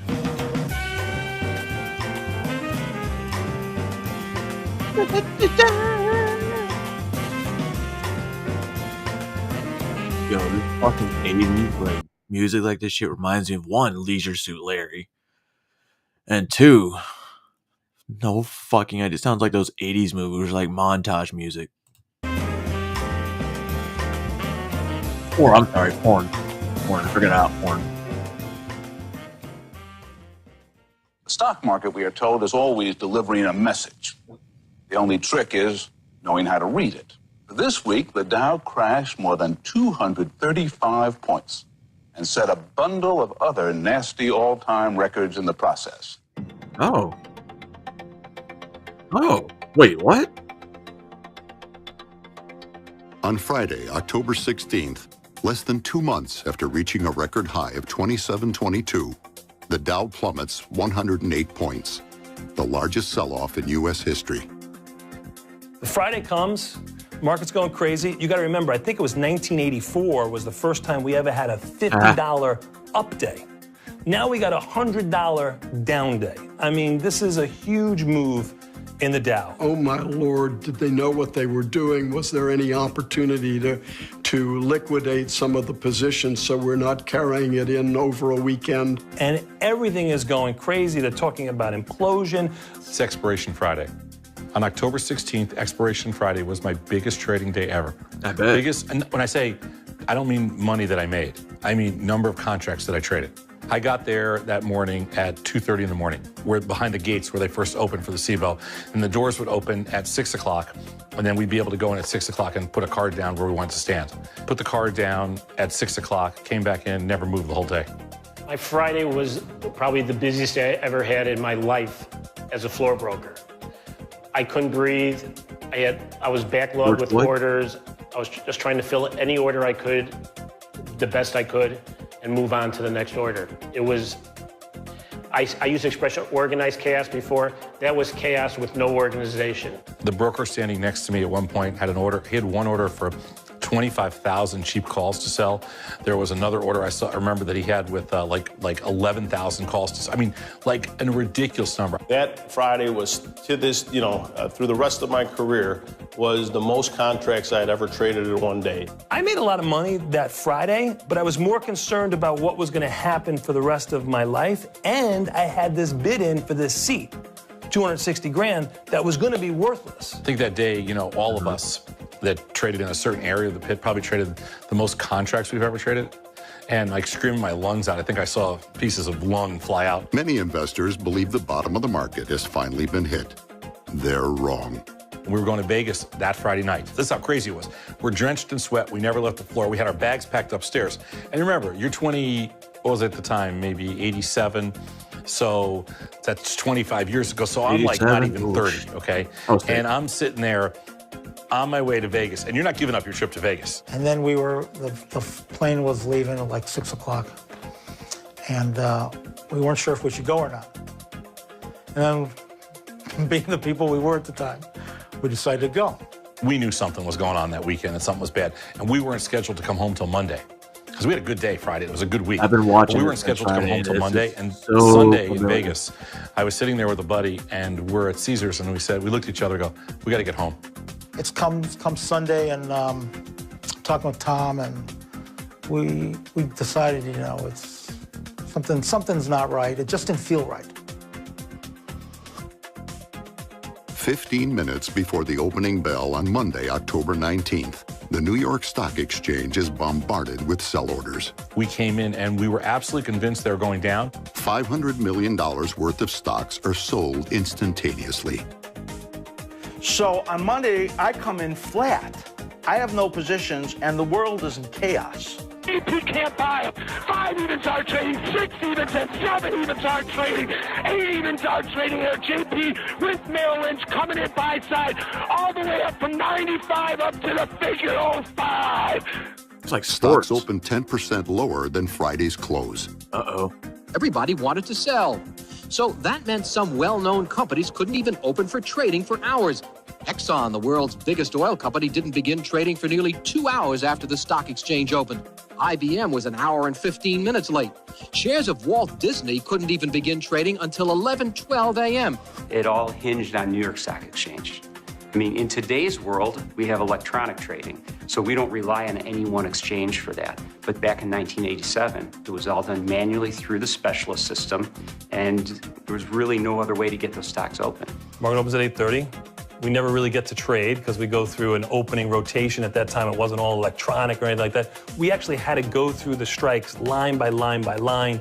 They had never done this before. It would take a half an hour to do just one call. But we were all complaining, and then probably an hour into the trading day, everything reversed. 2 opening rotations, and brokers were just saying, make me a market. They didn't care what it was. They said, just make me a market. We were quadruple wide or triple wide, meaning that the markets, could be like $5 wide or something like that. It was, and let me tell you something, guys weren't making markets. I mean, everybody standing in the pit was making a market, but sometimes the broker didn't want to hear the market that they were given. I mean, we were stressed operationally, we were stressed everywhere. There were no automated execution systems. People trading stock against their options positions would talk to a clerk. It's funny watching this, and they're like, oh, yeah, man, this is what they're happy and excited and all that shit. I'm like, dude, you act like you're talking about, coming back from combat. You're like, yeah, man, this is what I saw, blah, blah, blah. Or, yeah, man, it was the bottom of the ninth. I came up. We had 2 outs. It was 3-2 or a 3-2 count. Man, he threw that fastball down the middle. Crack! Foul ball. Caught. Fuck. Game over. And signal to a post to trade stock. They were swamped. 25 years ago, buying a stock was not an instantaneous process. A customer would begin with a phone call to his or her stockbroker. The broker would take the request and pass it to the firm's trading desk. A call is then made to the brokerage firm's booth clerk on the floor of the exchange. The clerk writes down the order and passes it to the firm's floor broker. The broker then walks to the trading post where the stock trades. There, the broker finds the specialist who finally executes the customer's order. However, for those with access to the technology, the process is as simple as the click of a button. On Monday morning in New York, thousands of computer programs are triggered, selling billions of dollars in stock from around the world. The sound of the dot machine sounded like a machine gun, particularly when volume ratcheted up. Everybody had to liquidate anything. There was a panic going on, and if you had an asset, it had to be sold. So that, while gold was a flight to safety on Friday, it was liquidated on Monday. By 10 a.m., sell orders had reached $1 billion. Computers on the exchange floors could not compete with those of the arbitrageurs. Program selling taken to the ultimate art form as Wall Street's very biggest players stepped in and unloaded multi-billion-dollar blocks of shares. Once again, with figure even bid here now. Oh, I was quoting $10 wide. Figure even bid here now, guys. Once again, figure bid at 05. Oh, even bid, that's an 1100 bid at 05 even offer here. 5s trade. 7 evens are trading. Guys, once again here, guys, 7 even are trading. Look at the VIX up that to 38. Kind of looks like the past weekend. 7 even bid here now, guys. Once again, 7 even bid here now. The volume of orders overwhelms Wall Street's machines. There were institutional orders coming in, sell 10,000 shares of XYZ and sell it now. And anytime you heard sell it now, it set off a brain wave in you that said, oh my golly, if it's 10,000 out of this person, what's coming behind it? So there was a lot of fear and trepidation. Remember, if you trade in the OX pit, there's no hedge. So the only hedge was the S&P 500 pit at the CME. And the S&P 500 pit, the markets were like $100 wide. The OEX relied on the New York Stock Exchange. And when the New York Stock Exchange wasn't orderly, the OEX couldn't open in an orderly fashion. The designated order turnaround system on the New York Stock Exchange stalls repeatedly throughout the day. Everything was a nightmare. I mean, I had spent years and years as a broker prior to this, so I had a lot of feeling for my friends that were brokers. They had stacks of paper this high, that orders that they were trying to get filled. None of the electronic systems were working. Nothing was up and running. Everything. Yo, that's crazy, because now all the computers do all this shit. Do they really still have people? Well, yeah, they still have people on the floor doing it the old-fashioned way, but why? I mean, the optics, I guess, and just to be said, yeah, I was on the floor of the stock market, the stock exchange. I mean, I wouldn't mind walking to the floor of the stock exchange, but I'm not going to fucking buy and sell stock. I might accidentally bump into a computer or something. It was just a disaster. It was a total disaster. 112 million shares are lost in the system.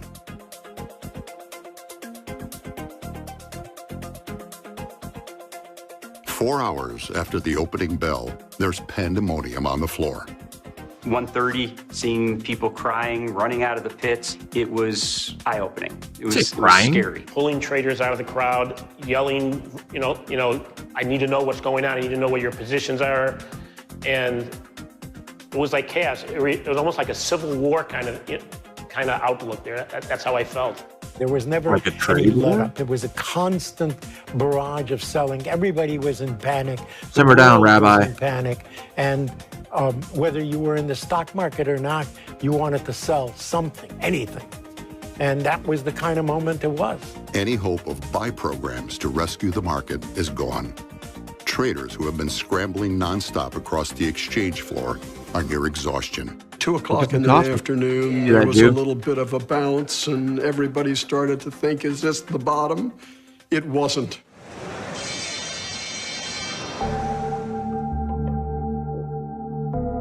The 7-hour massacre ends with the Dow finishing down an inconceivable 508 points, 5 times greater than the record set on the previous Friday. To the end, Mark. See, I told you I was old enough to remember when it hit 10,000.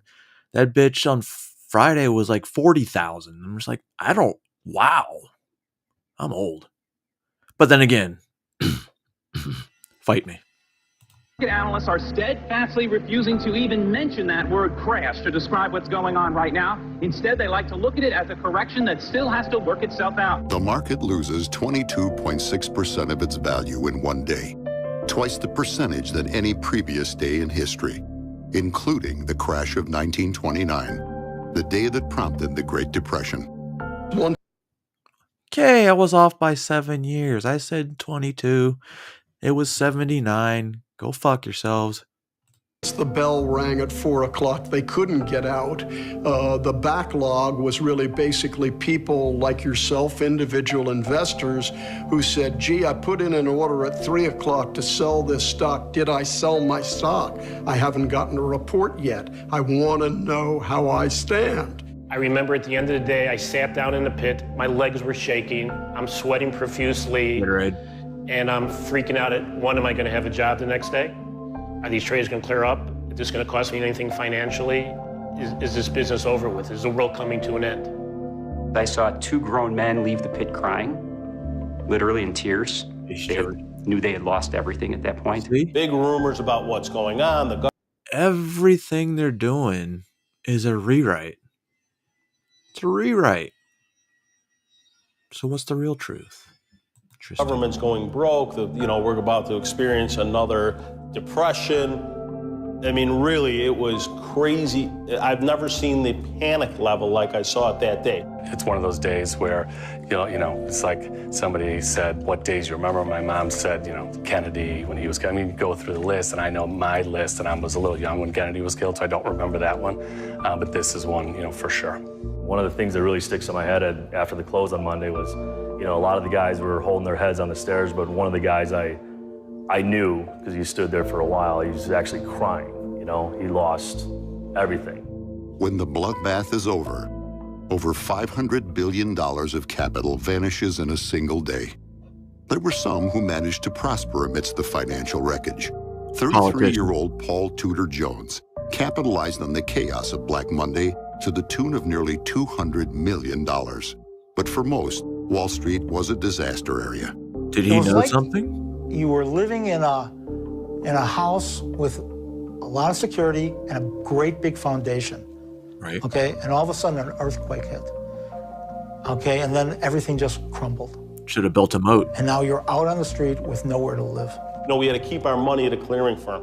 They were in trouble. They wouldn't let you take any money out. And I mean, basically, not that it was a huge net worth. I was a pretty young guy at the time, but your entire net worth kind of was in that trading account. I go to the bank just like everybody else because there's a line of about 15 of us there. And I wanted my money in cash. I didn't want a cashier's check or anything else like that ask for because it in gold. the banking system is done. Cash doesn't You give mean me a cashier's check to a bank that's not solvent, what am I going to do with it? I wanted cash. I stayed there until 7:30 at night with about a half a dozen other guys. We never got our cash. If I remember correctly, I left about 6 o'clock.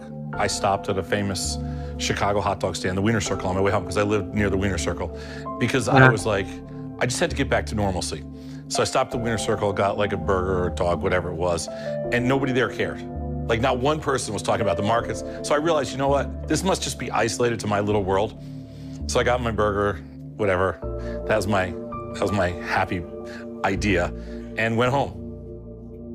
Across the Atlantic, future UK Prime Minister Tony Blair was doing his best to quell fears of a financial panic. Well, I don't think panic's ever a very good idea, and certainly not at a time like this. I also think that it is true to say that the very particular collapse we've had over the last couple of days can't be a reflection of any real economic factors.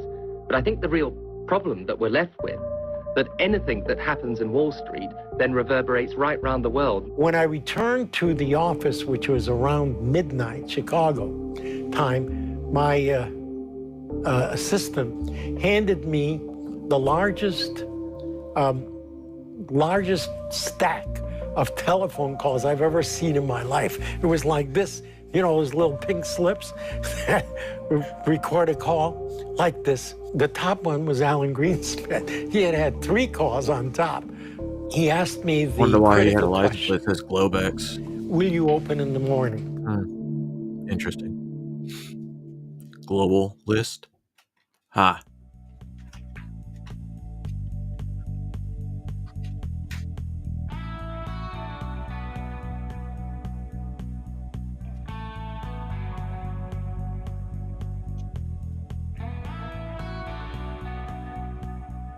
The next day we couldn't sleep at all. I went back to the exchange the next morning at, 2 in the morning. There was 50 people there. Right. 2, 3 in the morning, it was jammed. We never opened pretty much the next day anyway. We were going through opening rotation for the next, day. Specialists on the New York Stock Exchange no longer have capital to buy stock if the panic selling continues. They beg their bankers for money, but are denied. Call my friendly bank. And I called the woman on the phone and I said to her, I think I'm going to need $50 million to pay for the inventory that we acquired today in the stock market decline. And you could hear this dead silence. If specialists are unable to operate, a collapse in the financial system around the world is certain. The orders were such a deluge that the specialist system, I'm afraid to say it, but it's true, failed. Because the specialists weren't going to take this kind of hit. They didn't have the money for this kind of hit. Before the opening on Tuesday, the Federal Reserve releases a statement. And they called the banks and said, you've got to loan these market makers the money so they can pay for these positions. Before the start of trading, the CME Clearinghouse collects margin payments from members to cover Monday's losses. Because 2 CME Clearinghouse members had not received payments, fears emerged about the solvency of the CME. On the CBOE floor, normally you hear this really loud, it's open outcry. So you hear this huge amount of noise, nonstop, everybody screaming. This was just arguing. Everybody was arguing about prices. It was just arguing about what price we should open. In New York, 2/3 of the specialists' $3 billion of buying power had vanished. Before the market opens, New York Stock Exchange Chairman John Phelan imposes a moratorium on computer trading.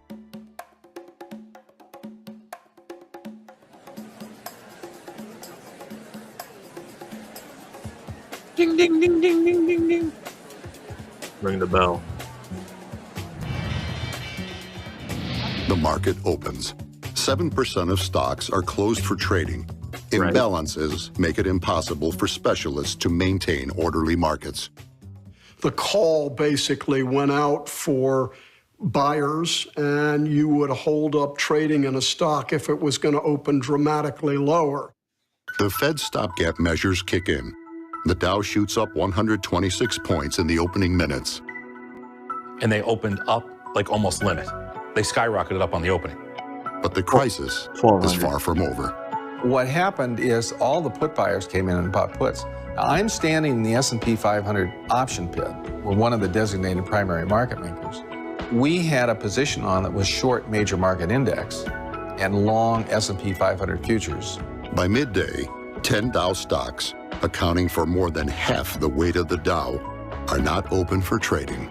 So the banks were getting extra credit for whatever they needed, and the specialists too, but the specialists were afraid to use it because there was no bottom in sight. And so if there were no buyers, what are they going to use this money that they're going to have to pay back someday when it was like throwing it out? The role of a specialist is to stand there and provide match buyer and seller, and when buyer and seller aren't there to provide liquidity so the price swings don't get too wide. For refusing to buy stock from incoming sellers, some specialists are not acting as the buyer of last resort.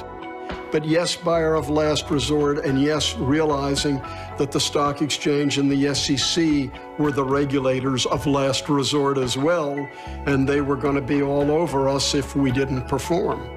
We really couldn't trade.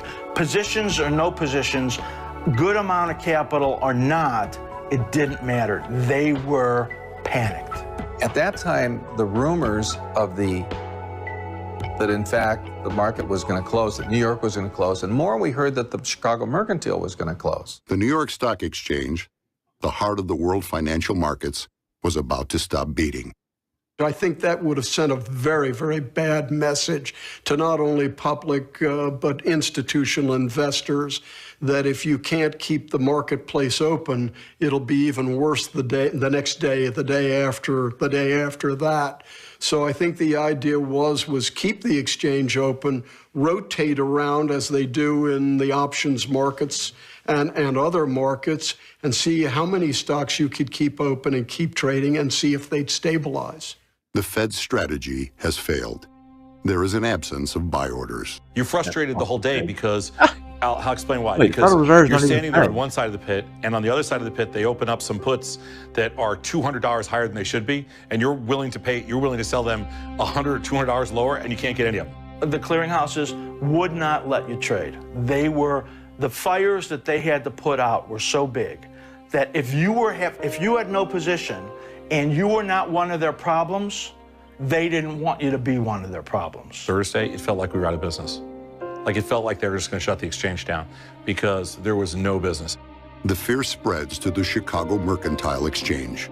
The market, just like in New York, kept going down and down, and I didn't know how and when or whether it would stop. The New York specialists widened their markets to the point where I saw stocks that were $40 bid offered at 50, but we're open. What would you like to do? Well, as someone comes in, a broker comes in and says, I'd like to buy these 40 calls, our question back to them was, which is rude to answer a question with a question, was, what's the market? Where is the stock trading? You tell me where the stock is, I'll tell you what the options are worth. So to me, I was pretty scared that this thing looks like it's melting down. And that would mean that at the CME, if we're still open, we're going to go to zero. We're going to go to zero. If we go to zero, it's the end of the world, and we'll be blamed for being zero. It was quiet. It was quiet on the SIBO floor too, but there was a lot of arguing about prices. So I needed a respite while the New York Stock Exchange is making the decision.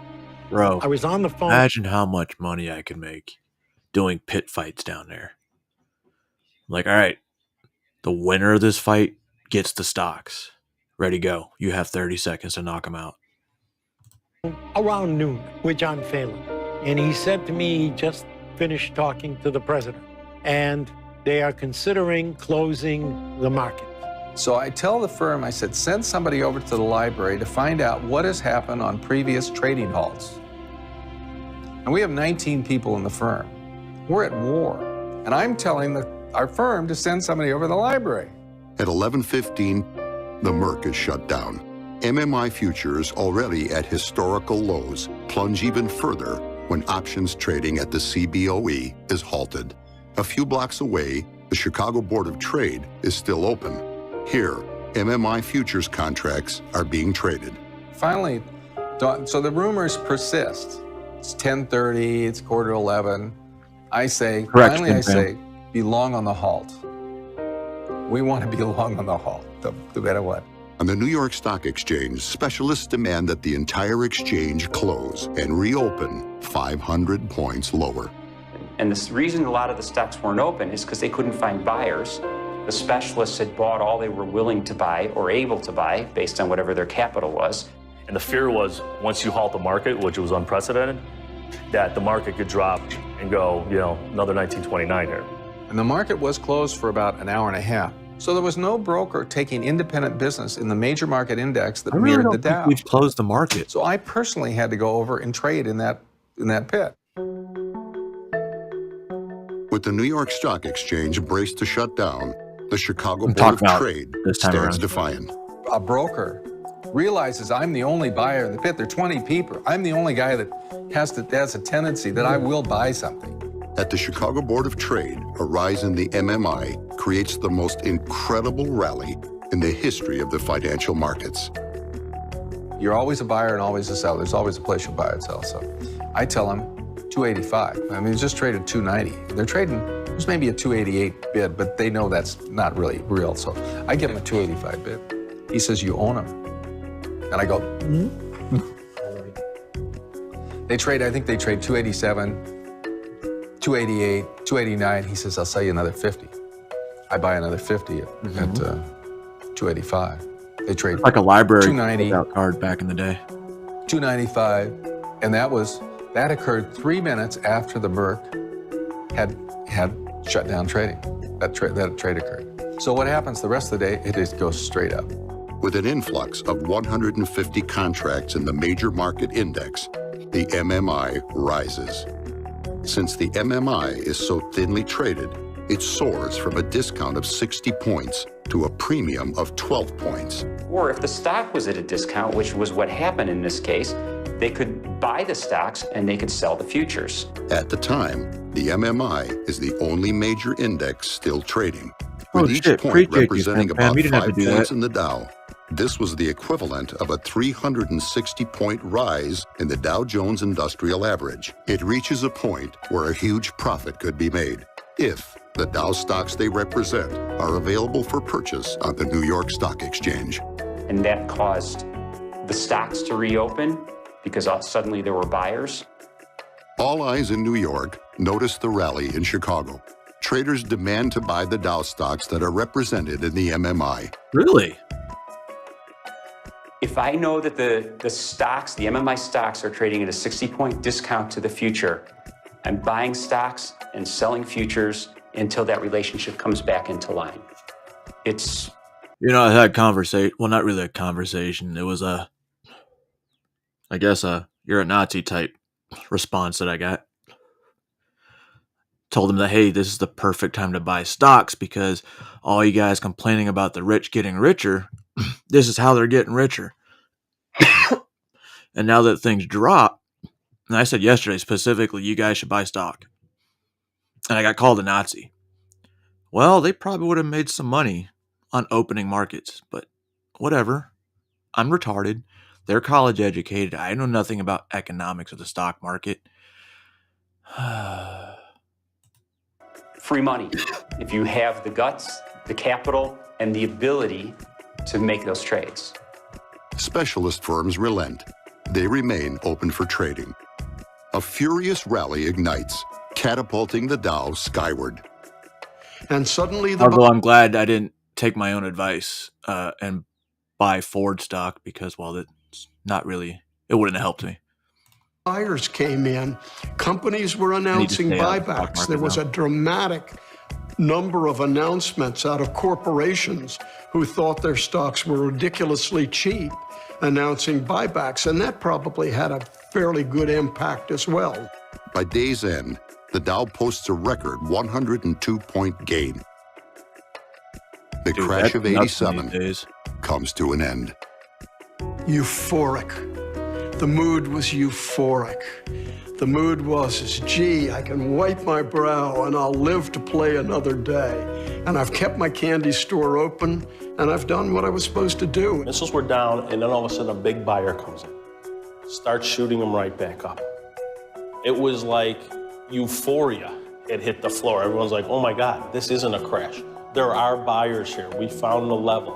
And it was it was like the entire emotion of the pit changed as one within a 5-minute span. I was the only person in the firm that had access. I had the badge, the full Board of Trade badge. I used it on the CBOE. I didn't really use it on the Board of Trade. But I was the only person in the firm that was fully qualified. If we had not had myself on that badge and we had been trading as a customer, we could not have executed our orders on that day. And history would have been changed. Sounds like they're calling baseball a horse race. More like a horse race, I guess. Yo, they're throwing up gang symbols.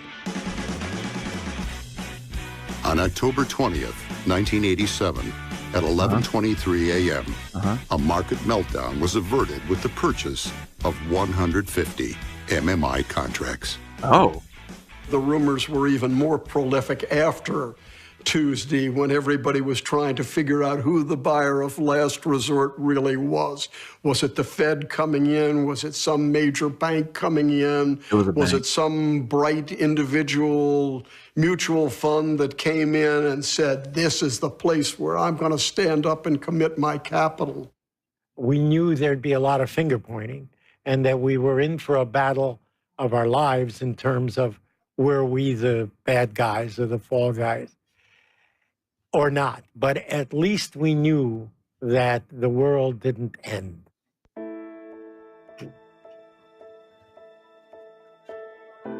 Our staff on the Board of Trade floor said that Blair had gone in. And we weren't ever sure if it was Blair or one of Blair's traders, which ultimately I found out was Blair, had gone in and started buying missile futures.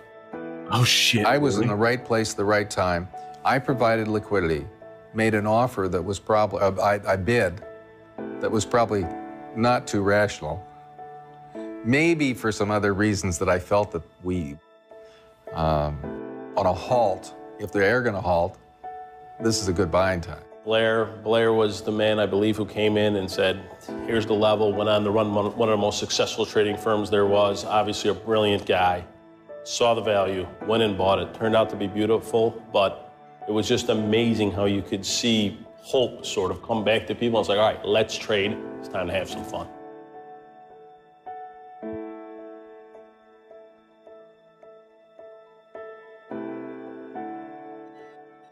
You mean to tell me it was fear?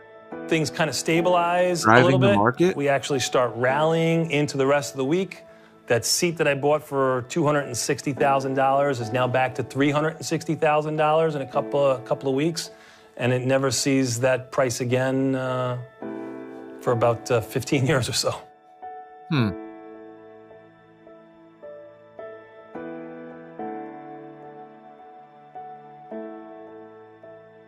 Markets are very different today. Dude, We he is live going up today game. in an incredibly efficient marketplace with a ridiculous amount of cash. Remember, it took a few $1 billion to basically move the stock market crash. I mean, today, today Apple moves more in 15 minutes and nobody blinks.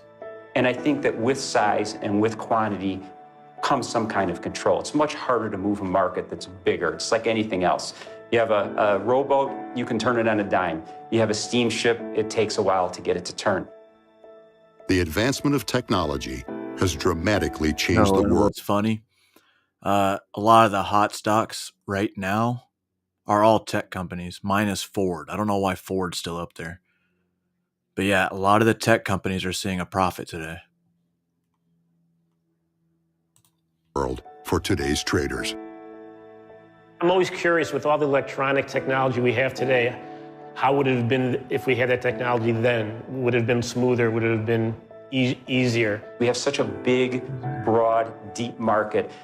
Computers have made it so that everybody can trade now. You know, people talk about electronic trading and computers are making so many decisions, but we can see what happens when computers either don't work correctly or they get turned off. And people turn their black boxes off, all of a sudden you start losing liquidity, and when you lose liquidity, you could have a meltdown. And in the good old days, you know, you thought about a 30-second execution as being a marvelous execution. The broker could get the order, come to the post, transact, go back and report it to his customer. Gee, 30 seconds, long time, right? In the greater scheme of things. I think markets are efficient. You know, the volatility is controlled. Markets are efficient. I don't lose sleep at night thinking the markets are going to crash tomorrow. How did it happen? We just dismissed the fact that there could be a 20% gap and volatility could go like that. And we didn't dismiss that after that. The lasting effect of the crash of '87 was the introduction of volatility skew when pricing options. Skew takes into account the increase in volatility when the market falls versus the decrease in volatility when the market rises. So we have this change, what is called skew in the option market. And it was prior to '87. There wasn't a skew in the implied prices, and now there is a skew in almost every market. So the crash of '87 taught a lesson to the marketplace. The mini crash of '89 reinforced that. And after that, we've always traded with a skew. I wish I had known that we should have a skew back prior to '87. It would have been nice. I don't know why anybody has any fear of getting the markets. I mean, the markets have pure context around risk, and nothing else in life does. So I feel so much more confident in the markets because they're so efficient, because they're so tight, that I can actually come up with statistical validation or statistical proof of what my risk is, as opposed to, you know, the rest of your life when you don't really know anything.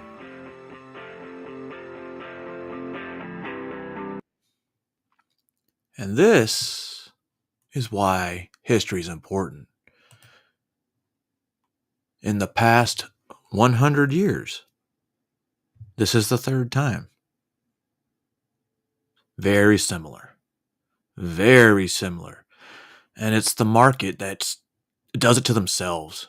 It's fear. I mean, fuck. Everybody started getting scared because of tariffs, and that's when the market went, oh, fuck, we're getting demolished, right? And they'll keep spreading fear. Like everything, the world is ending. And this is on both sides I've seen lately, because there's some fucking Republicans that are, I don't know what they're thinking. I mean, Rand Paul's one of them, and I'm kind of confused by it. I forgot what I was going to say about them.